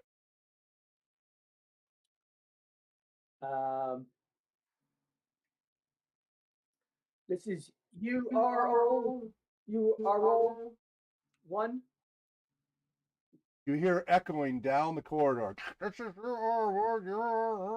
echoing far down that tunnel, faintly. Your own voice. I hear me coming from the Way down the tunnel, into the smoke, very faint. Okay. Follow the tunnel. Hear that echo? Meet up with me. Hear that echo? Okay. I'm confused why I'm hearing it in the tunnel, but. Oh, is it my own voice echoing off the walls? You don't know. Could be. Okay.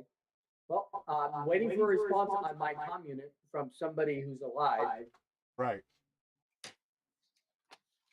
So you hear faintly through the door. Kind of a crackly distant. Sounds like someone's So- eating crackers. Mem, what do you do? This is no time to eat. There's no more gap under the door, correct? Correct. Well, there went my idea to use my knife to try and pry it up. I'm going to go to the. We can use jackhammer. Oh, you have a jackhammer? So in character, have this conversation. I'm pulling. I'm not sure where I have this from. Where the heck do I have a jackhammer? You were given. It's in your arms. You were given this at the R&D PLC. One of those. But isn't she a different character? Like For ease of sake to expedite things, she was given the same equipment as her previous clone, which is allowed. So, sounds like somebody was questioning the allocation to different clones there. Okay. Interesting. Yes. All right. So, Okay, I tried to use the jackhammer on the door. all right. So you take out the instrument, and of course, you were given no instructions how to operate this. What is your mechanical categories of anything? Do you have any? What do you mean by category? Do you have any technical services skills in engineering or vehicle maintenance or Nope. mechanical aptitude or self-improvement? Armed weapon. Now, what is your mechanical aptitude attribute? Weapon maintenance. Nope. This Mechanical is aptitude's a primary attribute. So what do you have for that? primary attributes. What are you looking for? Mechanical aptitude. 12. Sorry. All right. So roll 2d10.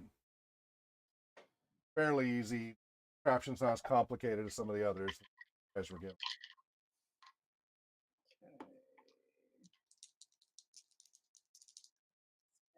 Very Okay. in this. So you notice Capper is paying very close attention to you as you fiddle with the buttons there, Jan. No. Just 6 plus 8. Oh. So add the two numbers together. What'd you get? 14. Okay, and what is your mechanical aptitude? 12. Okay, so this was a combination what? There's jackhammer slash Power drill. power drill. So you start drilling into the door. That is not the jackhammer you were hoping for. Sparks fly off the door as you'd start to drill a hole in the door and accidentally drill a hole straight through very quickly. It's a pretty good power drill. Pokes a little hole in it. Smoke immediately comes pouring out of the hole. Yeah, I mean, it's just a small little drill hole, but yeah, smoke immediately pours out. Very useful tool. Okay. Does it do anything else? Meanwhile, Puck, you're still punching codes in? All right. 0, 0, 1, 2. 2, 3. Yep, he's getting there. Okay. Mem? That looks very useful. Is that all it does? My jackhammer and my Oh, power drill. That was a drill part, it looks like. But it does a jackhammer? It does. Oh. So does it have other buttons on it? Does it have Yes, it has a many. trigger on it? What? R&D is famous for putting lots of buttons on the item. I try it. Okay, so I'm gonna look at the item. So he, Capper, the stranger that just arrived, asks if he can look at your tool that, remember, was assigned to you as property of the computer that you are Yes. responsible for if anything goes wrong with it. Yes, I understand that Okay. completely. That's why I said I am looking at the device. So what does the device look like to me? It has a couple of handles, many different buttons, little levers and gears and such that seem inexplicably and unnecessarily complex, that appear to make it so you can switch modes between drill mode and many different bits that can flip out, and jackhammer mode. Okay, so I start punching buttons. All right, roll your mechanical aptitude again.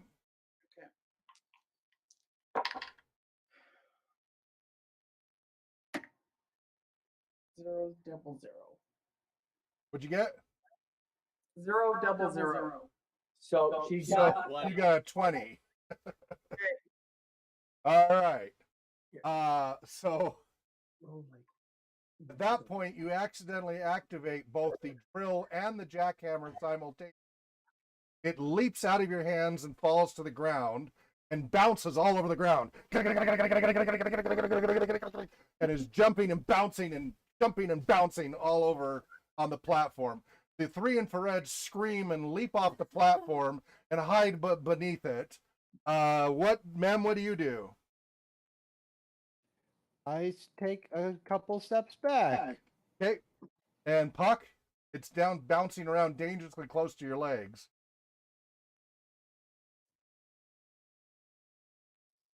Audio, Dan.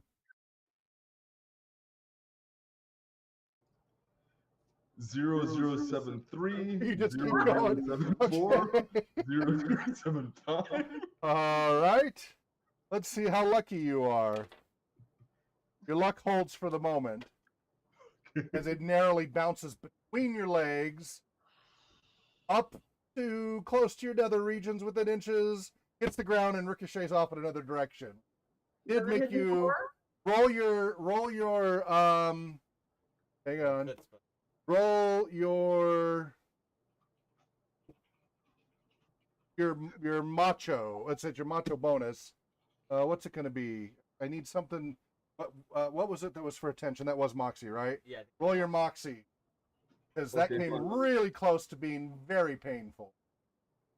So I would roll my 2d10 on against your Moxie. Technically, I'm supposed to roll all these, but add a 2. what do you get? So What'd you get? I rolled a 10 total. Out of? 20. You have a 20 Moxie? Yes, I do. Holy crap. All right. You do not lose track of your count. You go on smoothly, like nothing Hold on. happened. I take a deep breath, I exhale, and then I continue. Okay. But the rest of you saw him keep his cool while that nearly happened. Then it goes careening off, bouncing all over the place. Ken, what do you do? I try to Try to pick retrieve it it? up. What's your I agility? try to Agility. turn it off. Try to push a button. Yep, agility.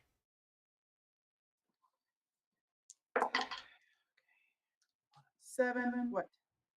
7. Out of? 11. Great. All right. You manage to leap around and grab it, and it suddenly stops as soon as you grab it and accidentally hit buttons that stop it.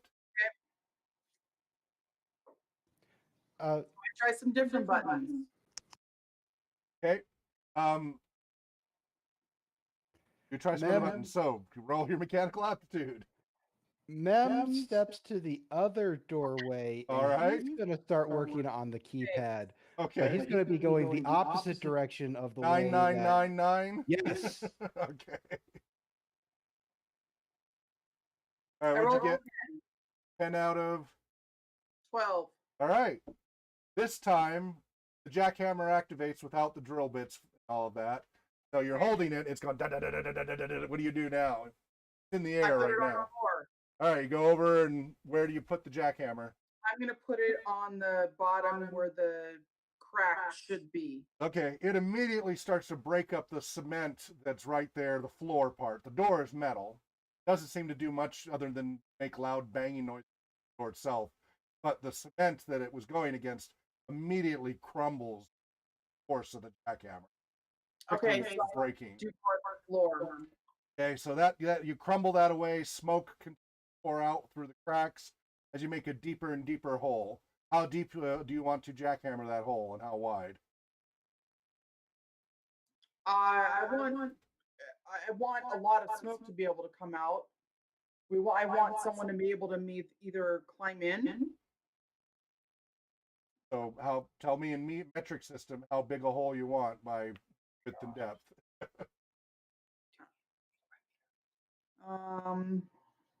Do a meter. All right, so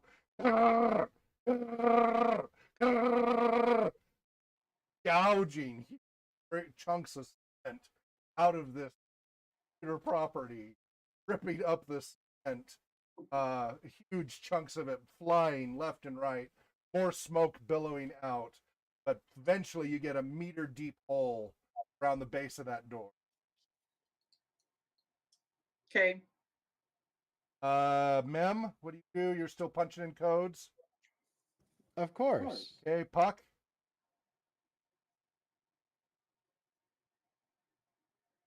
Still punching in. Okay, you don't have audio on, but we get the gist of it. All right. John, no response. Or sorry, Hugh, no response from anybody. All right.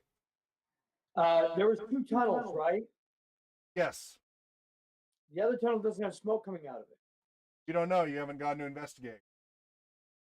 I mean, it's so what you're telling me is that no smoke is coming out of either tunnel at this time. Well, you ran back to the fast food place, and smoke is still heading your way, but it's slowed down as you ran away.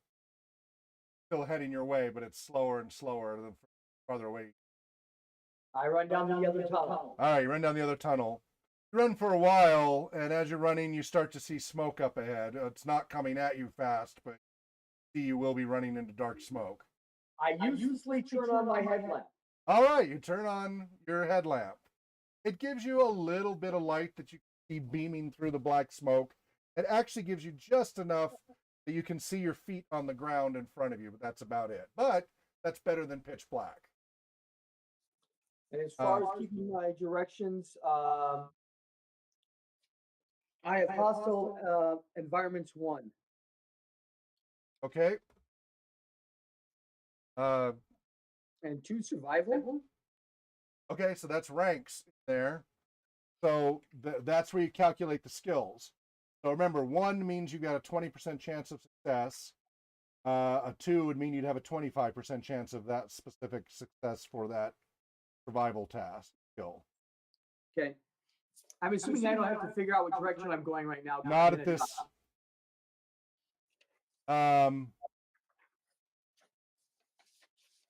Oh, that's a good point. Yeah, no. So yeah, you're doing fine there, John. You're got your gas mask on, you got your headlamp. It's a tunnel, so you're doing well. Not really running because it's difficult, but you're making good speed. Combat shuffle. Yeah. The person who texted me, give me a minute. I got to look that up.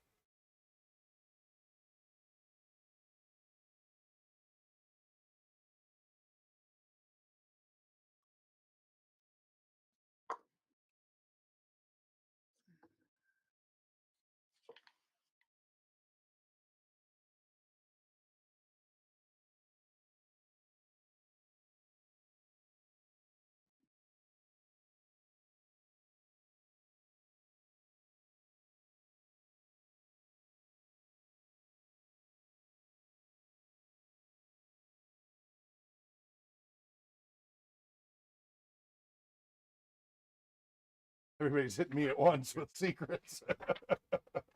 Mine's not very, it's a little. Yeah. Totally appropriate, all of you. Just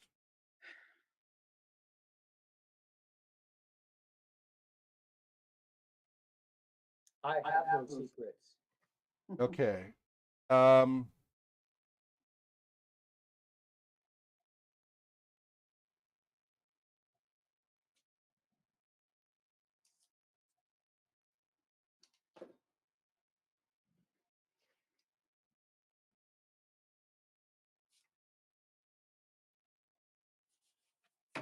Panels have 3 priorities. All right, and People, right? Yep, people, mission. Yeah. You need people for the mission.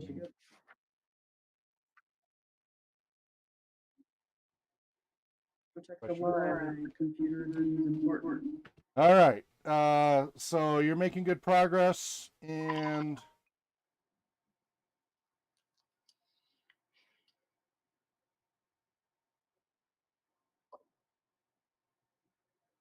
yep, I get it. I get it.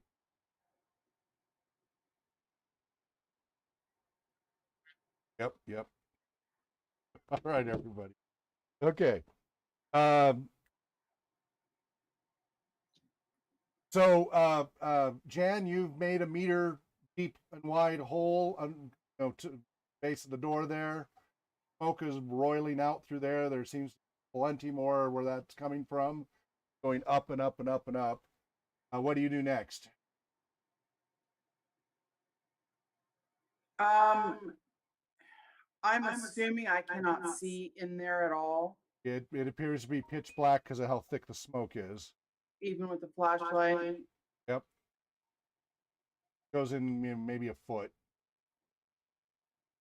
Right? And I don't see Sorry, meter. anybody right there? You think maybe you see the edge of a foot off to the left, maybe. Or left. Okay, so I'm gonna continue. I'm gonna hello? Okay. At that moment, the keypad that Huck is dinging away at goes. Doot, doot, doot. The door starts to raise up. Opens. Black smoke just comes out and roiling him out. But it thins just enough and lets enough light in. You can see somebody laying unconscious there, just the other side of the door, just to the left. So I grab and pull the body out. All right, Capper will help. drag him out. Capper helps you as well. What are you doing, Mem? You heard the door open. You can see smoke pouring out now. Oh, excellent. I will call over to Puck and say, what was the key pad number?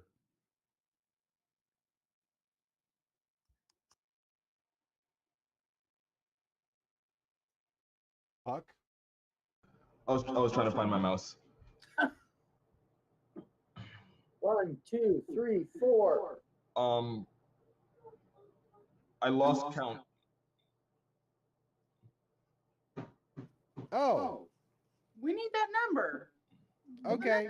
Or- Well, I guess I'll start from your end because it's probably going to be faster. And All then- right. Yeah. So you drag somebody out in red reflect armor, covered in a lot of soot and ash and debris, who starts coughing and coming to consciousness. Danielle, that's your character.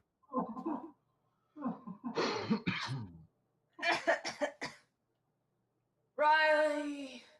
And I point back into the Ryan. His character was Ryan. Ryan. Ryan. Red shirt. She points back into the smoke. John, you've come to where the U starts to turn again, so you know you're at the platform on the other side. The smoke is extra thick now. You try to climb up onto the platform or continue with the U shape. I tried to call somebody on my radio again. Okay. You start talking. You hear quite loudly from somewhere in the darkness off to your left, so around the U shape, almost immediate echo of your voice, electronically.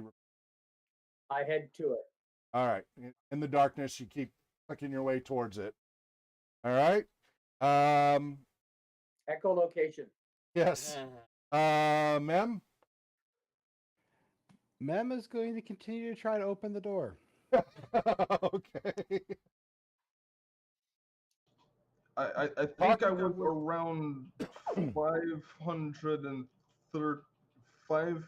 5,370s. So you may want to try in there. I don't remember exactly which one it was. Mem will immediately switch to the 5,000 series and start going from there. What number? 5,000 flat? Yeah, from 5,000 flat and then go up to 5,001, you know, Okay. on. All right, so he's doing that.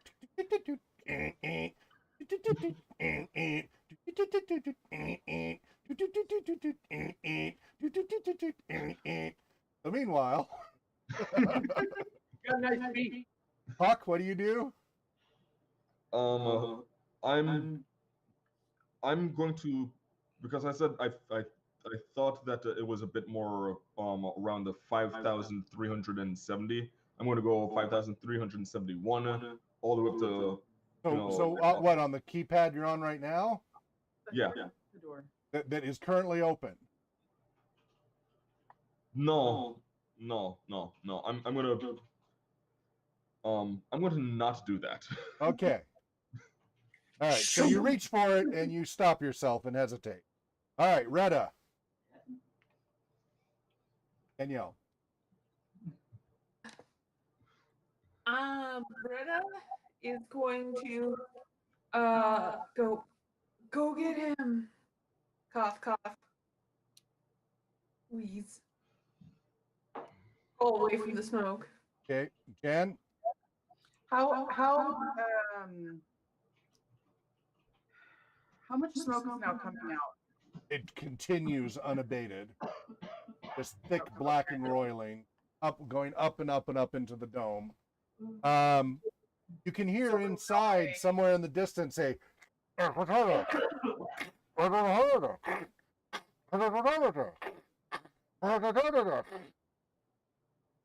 deep inside the darkness. So I scream in there, hello?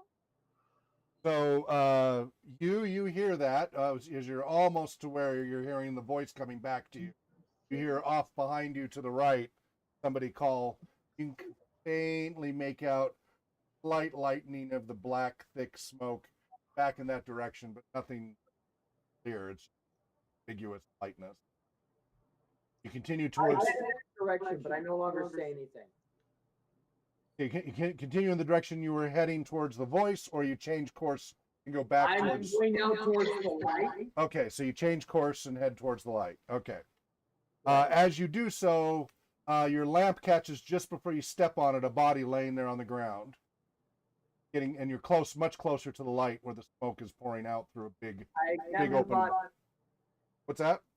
I examine the body. Is it alive? You can't tell. It's covered in soot and dirt and rubble. When I put my hand on its chest, does it move? Yes, So it's alive. apparently. Barely. You can have a pulse and not be breathing. No. What's your medical? Yeah. So anyway, it's breathing. It's alive. I'm going to drag it towards the light. All right, you drag it. All right, you guys hear a scraping sound coming your way in the darkness. Scrape, scrape, getting closer, coming through in the darkness. Puck, what do you do? I'm going to pull out my pistol. Okay, Mem, what do you do? Pull out my pistol, but continue to do the keypad. Okay, you're clear back by the other door, but you can hear the scraping sound coming. You're coming from over the other. I still want the pistol ready in case. Great. Jan, what do you do? I am moving my flashlight back and forth. Okay. And I'm saying, we're over this way. Okay. All right. Retta, what do you do? You're able to stand now if you want to. I'm going to move out of the way. You said there was like a platform and then a ledge. Yeah, it drops off like a meter drop. I'm gonna go over that. All right, you drop. roll off the edge out of the remaining smoke pathway. Great. Yep. All right, you're also protected in case there's another explosion from inside that. That was The my thought thought. occurs. The thought occurs to you. Foxhole. All right. In the darkness there, Jen, you see a figure starting to form bouncing off your flashlight, starting to come through the darkness. Although it looks like the backside of something heading your way. It appears to be walking backward. See the back of something heading your way backward. Like some eldritch horror. Making scraping noises. Okay, we're this way. Okay, Coming so this way. finally you see a figure in red reflect armor dragging another dirty, dusty, injured figure out of the smoke. You almost don't see because you're kind of dragging him. You almost step into this meter deep hole just outside the door, like somebody set a trap. At the last moment, you see it and veer off to the side so you don't drop into the hole. And you drag the body out. So you're all out there now. Okay, hold it. I need to do something. Okay. Just when I get to where the door is, I turn around and say, "Are you my mummy?"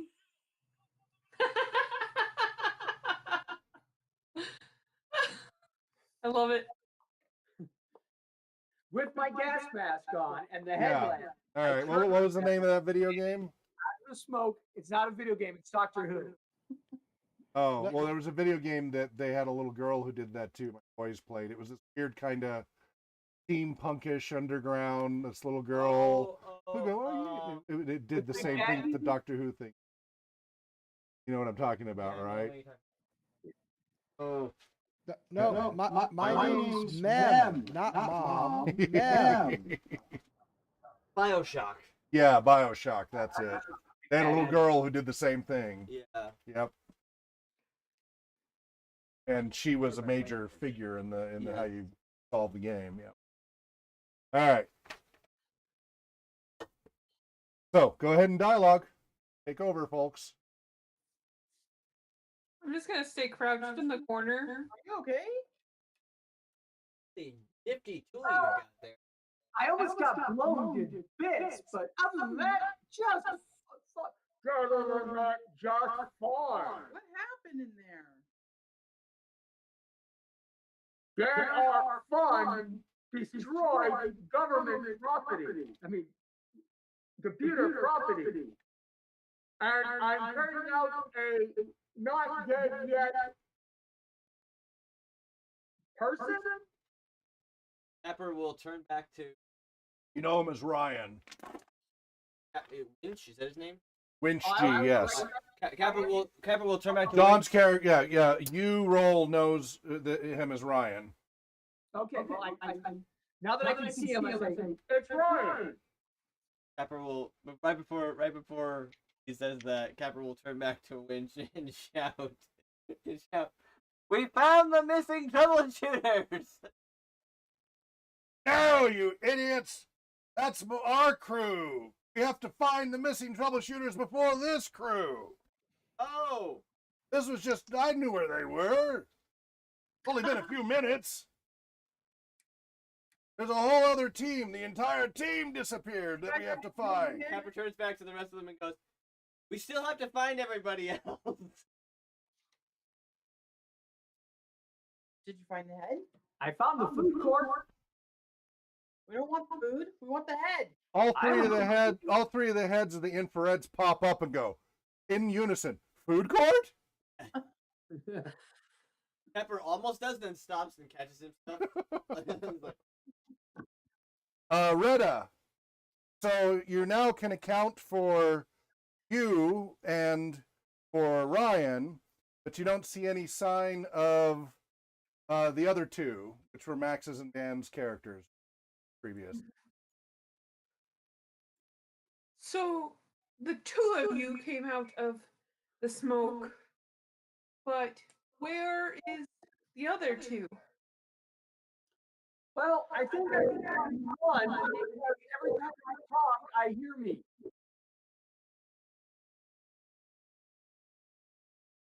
Okay. So if you want me to go back in and get them, So the one that Dan played was Gil, Gil. No, I was Winston.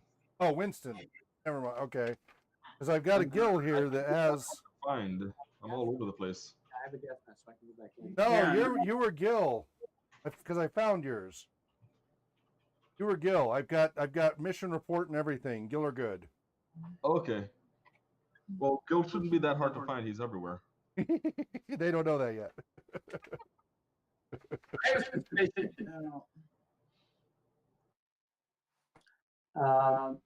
So I have my headphone, my headlamp on, and I don't know. my computer is plasma, but I'm not using it. So And I Max is with Rolf, ROLF. Rolf.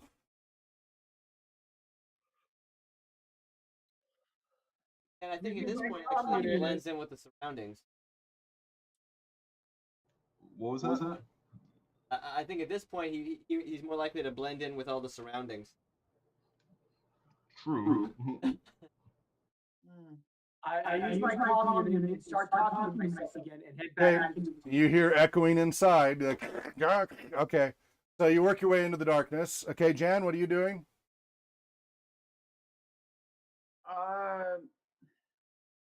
I'm just staying right here for now. because Okay. I don't have a Still gas smoke. mask.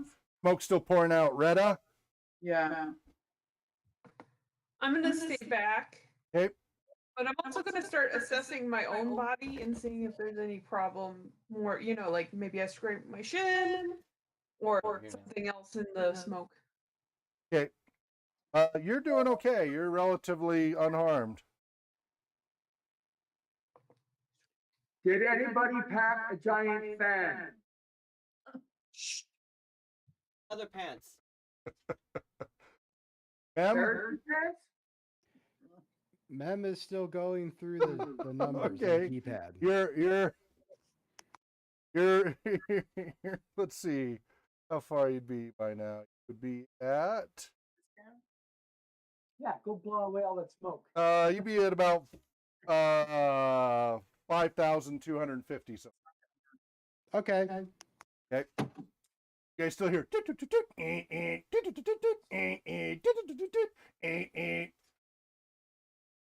All right. So Winch G is like is just standing back there, leaning against the wall, watching all of you, scowling. Okay, so you go in, you find the voice, and you find it attached to a crumpled figure in the corner, the far corner of the terminal. Blood streaks all around. Just a mangled figure, but you can hear the rattled breathing of still being alive. Just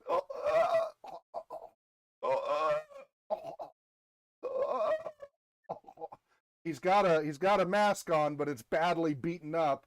It looks like every single part of his body has been bludgeoned by something. By some miracle, he's still alive. And attached to his feet are these giant, like, ski boot looking things, but with all kinds of contraptions all over them. And there seems to be some black smoke fizzling out of each of them. Okay, well, he appears to be beyond my medical expertise. And since I know he has clones, I shoot him. Oh. You shoot him. All right, with your red reflex? No, laser rifle. What color? What ring? You didn't tell me. You just said I have a laser rifle. Okay, then unless it says otherwise, it would be red. It would still be red. Just a higher power, longer range version. Remember, based on security clearance, unless you got a special ring, which remember, anything above your security clearance would be a secret. So if it just says a rifle, you were given a rifle that was probably the same rank as your clearance. So I shoot him somewhere where he doesn't have armor. Like maybe the face. All right, so you guys hear in the darkness, God. and there's a slight flash in the black smoke, just briefly, for those who are looking into the smoke. And you did hear a and then silence inside. Then what do? You I take all of his gear that I can carry, including his boots, okay? and bring it back. Okay. Now this is Gil. No, this is Max's character, Rolf. Okay. Was When I get Rolf. back to the party, Now I faceless. ask, Ralph back yet? What do you say? Is Ralph back yet? Did you come back out with all his gear? Yeah, I said too. He's going to need this. The blood splattered gear. Yeah. So he comes out with all of Ralph's blood splattered gear and asks if he's Ralph yet. What do you say, Retta?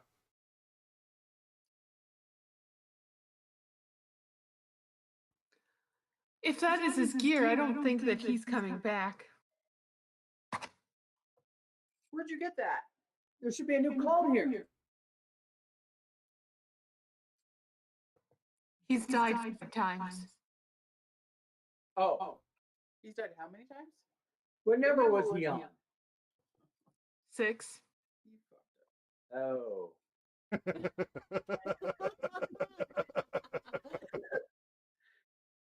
Well, we got new gear. The computer has new gear. The computer has back its old gear. You should hand it over to our overseer back there. I don't think it'll fit him, but I will give it to him if he wants it. Hey, So here none it of is. you, I mean, none of you have found any sign yet of Gil. Nope, Got it. I'm still just going at the panel. Yep. Okay, Dan, I can't hear you. You muted. The other buddy that we brought out, was that person wearing a gas mask? Yes. I would like to take that gas mask off and Okay. see if I can use it. He's Here's a alive. He's alive but badly injured. Okay. Will taking off the gas mask help him breathe? Either or. Sure. Yeah. Okay. I'll Yeah, take of off the course. gas It's mask. helping him. I'm going to try and move him into an area where he isn't being suffocated by smoke. Easily done. Yep, easily done. Okay. And then I'm going to try Then and you put on. hear doot, doot, doot, doot, doot, doot, doot, and that door opens. And what do you know? Mem, number was 5378. I got it open. So now black smoke comes pouring out that door as well.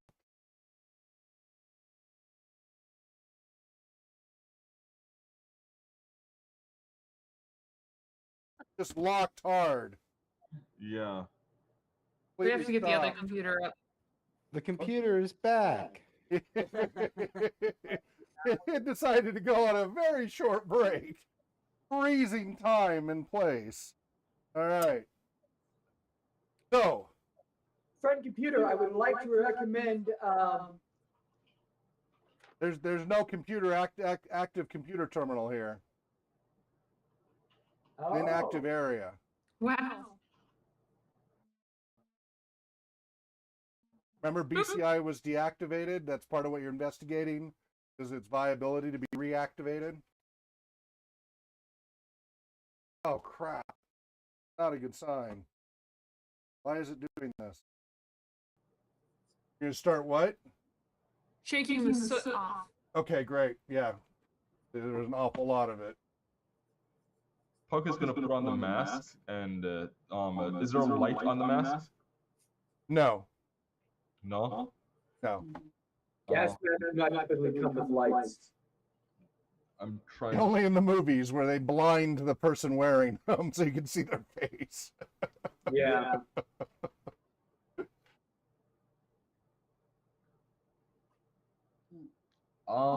You notice that the infrareds at their sides have mask pouches.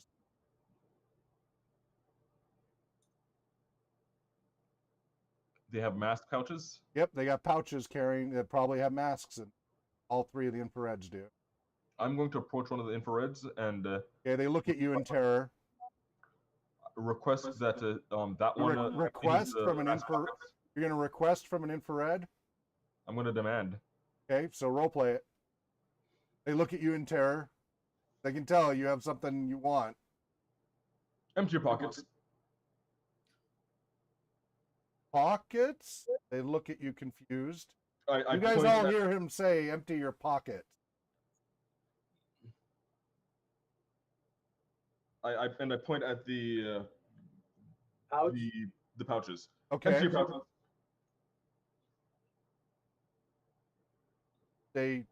They're attached pouches to their belts, but okay. So they open up the pouch, and sure enough, they have masks in their pouches. Pepper goes, "Ooh, give me that." Woo! Ah, Puts it on and marches into the room. okay, Puck. Do any of them have any flashlights? One of them appears to have a headlamp wrapped in their belt on the other side.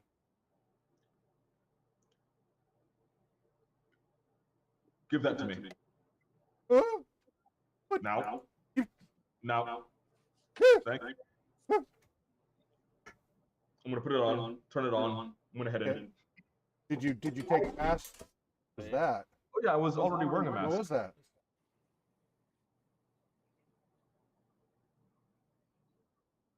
Songs. Okay. All right. Did it break anything? Okay. Did you grab a mask as well? Noisy. Yeah, I was wearing the one that was on my companion. Okay. Sorry. Okay. So you head on into the smoke as well, And I turn on the light. and you turn on the light. Okay. What about you, Capper? You're heading in there. Yeah, I ran Okay. straight on Any in. particular direction you're going? Has the smoke begun to clear at all? Not beyond the first like 2 or 3 meters in.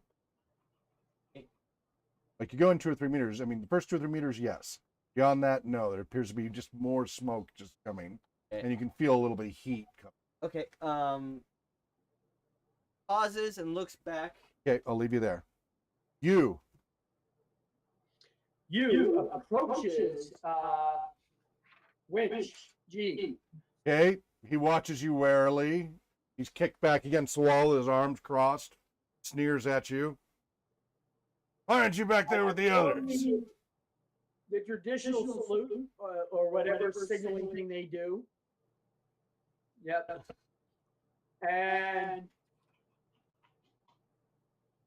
He just kind of, yeah. you reporting to you, sir.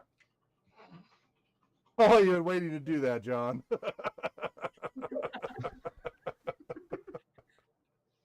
I didn't ask for a report. Get in there and find what's going on in there. I know what's going on. That's why I'm reporting. All right, quickly report. Vehicle exploded. Multiple grenades. Do not know the status of Saw. Who threw the grenades? Enemy? Tommy? Well, technically, he dropped the grenades. Who? I believe it was a communist named Gil.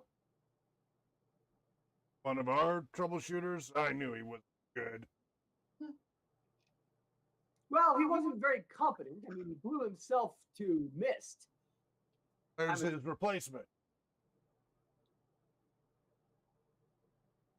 I don't know. Where's this guy's replacement? I mean, just pointing at the bloody stuff over there.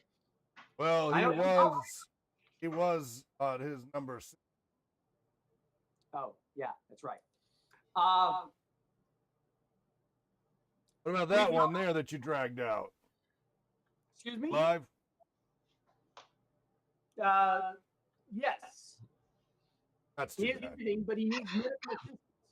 Can you contact the tissue repair team? I'll just have a med bot get him out of here. No good to us. He is. Understood. What are your orders? Get in there and clean the place up. Oh, great. Server just went.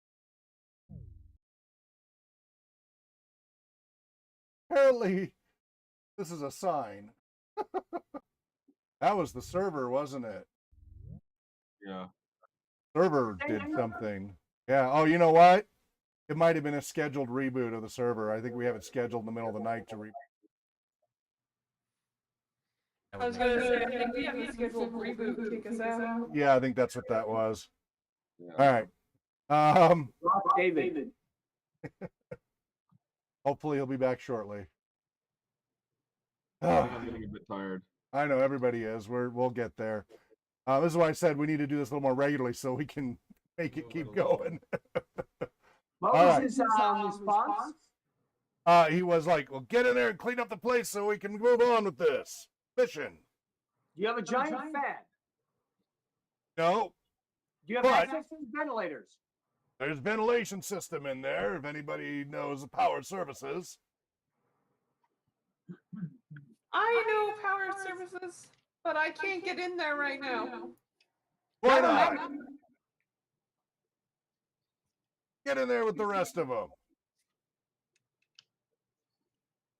So I We go have- and I ask for a mask from infrared. Last one. He's like, Yeah. okay. He gives it to you. It's not like we're asking him to join us. So you head on in, and then you hear him after you. So, okay. So Capper, you went in. Do you go in? Yes. Okay. Jan, what do you do? You lose Jan? That's Carolyn. It's just for a few moments. She thought we'd have a longer time of the computer being down. Mem, do you go in?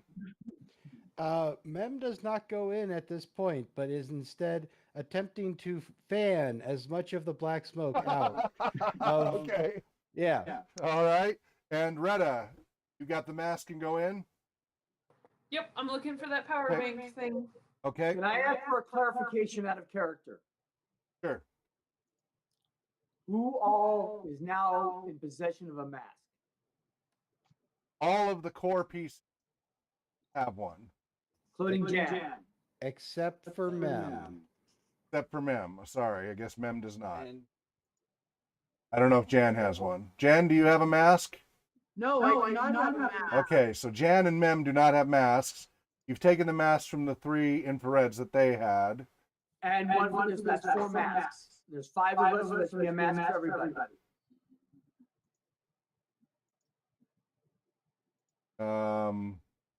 Brian's mask and the 3 infrared. 4. You had I one. only have one. Who doesn't have a There's mask? 6 of you. Oops. Did Green wear a mask? He had We one have at his side. He never took it out of its pouch. Okay, He's a so great leader. Capper, you have a mask from the infrared. You had the mask already. Carolyn does not. Mem does not. Puck took one from one of the infrareds.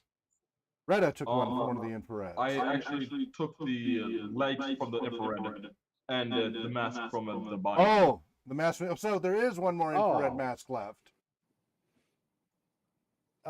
In that case, Jan Mem will. and Mem, you both notice there's one infrared with a mask left. I need a mask. Oh wait, I had a filter mask already, so I put on my filter mask. Sorry, instead of taking the one from the infrared. You want to come back bad. out and give one? Well, bullies do bullying. Yeah, I go back and I give one to someone who's asking. Dan? For one. I can't Dan's believe by you the have door where you are. Okay. Dan, you've got one. And then Dan, Mem, you want to take one from the last one from the infrared? Yes. All right. So now you've all got masks. All right. Charge on in. Put my mask on first. Yeah, okay. Yeah, you put the mask on first. Yeah, good. Yeah. Good to do that. It was wise to do that. I have Retta, mine off. You go in. You remember seeing before where the power bank was between the doors.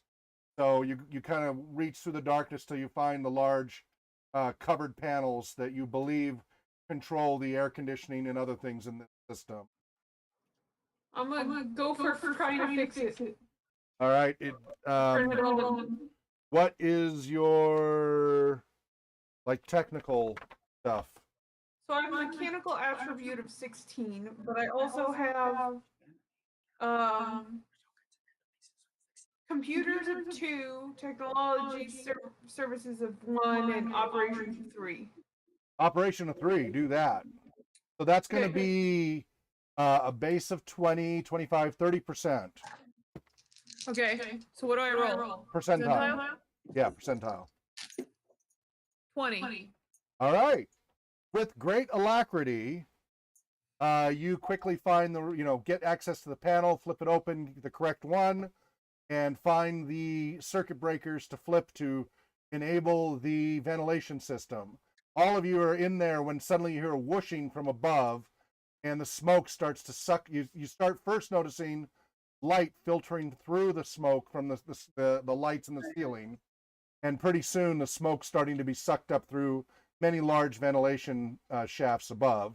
But you see the smoke still roiling from the rubble and remnants partway into the autoway on the right side.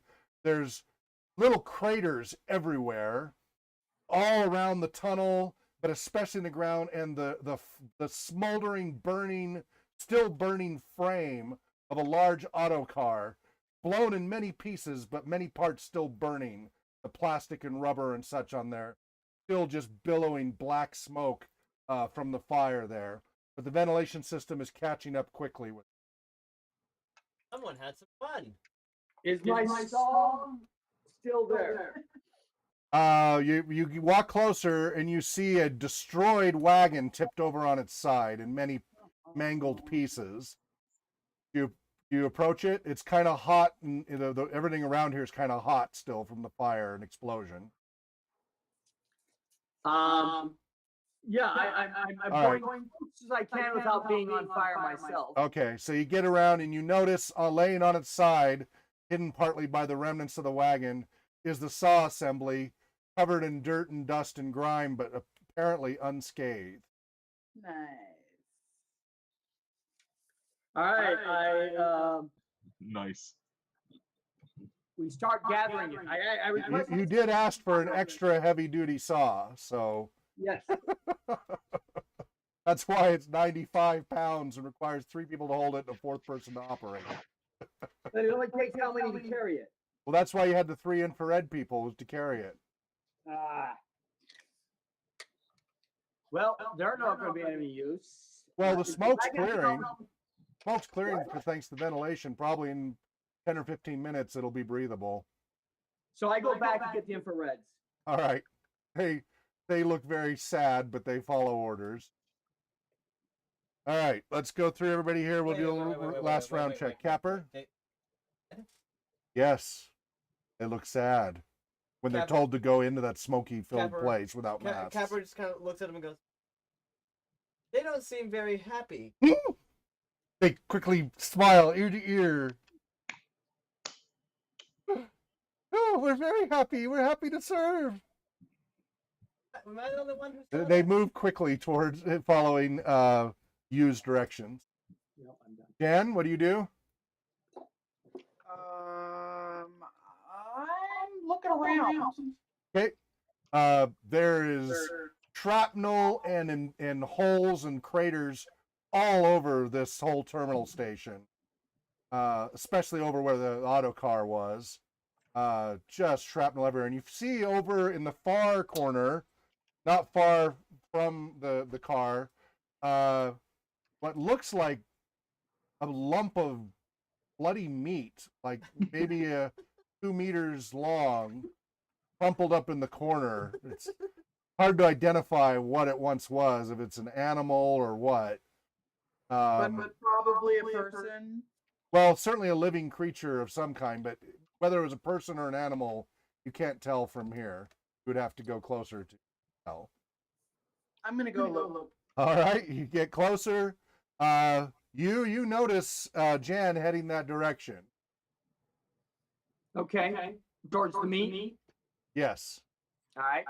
I'm too busy right now yelling at the Infrareds. Okay.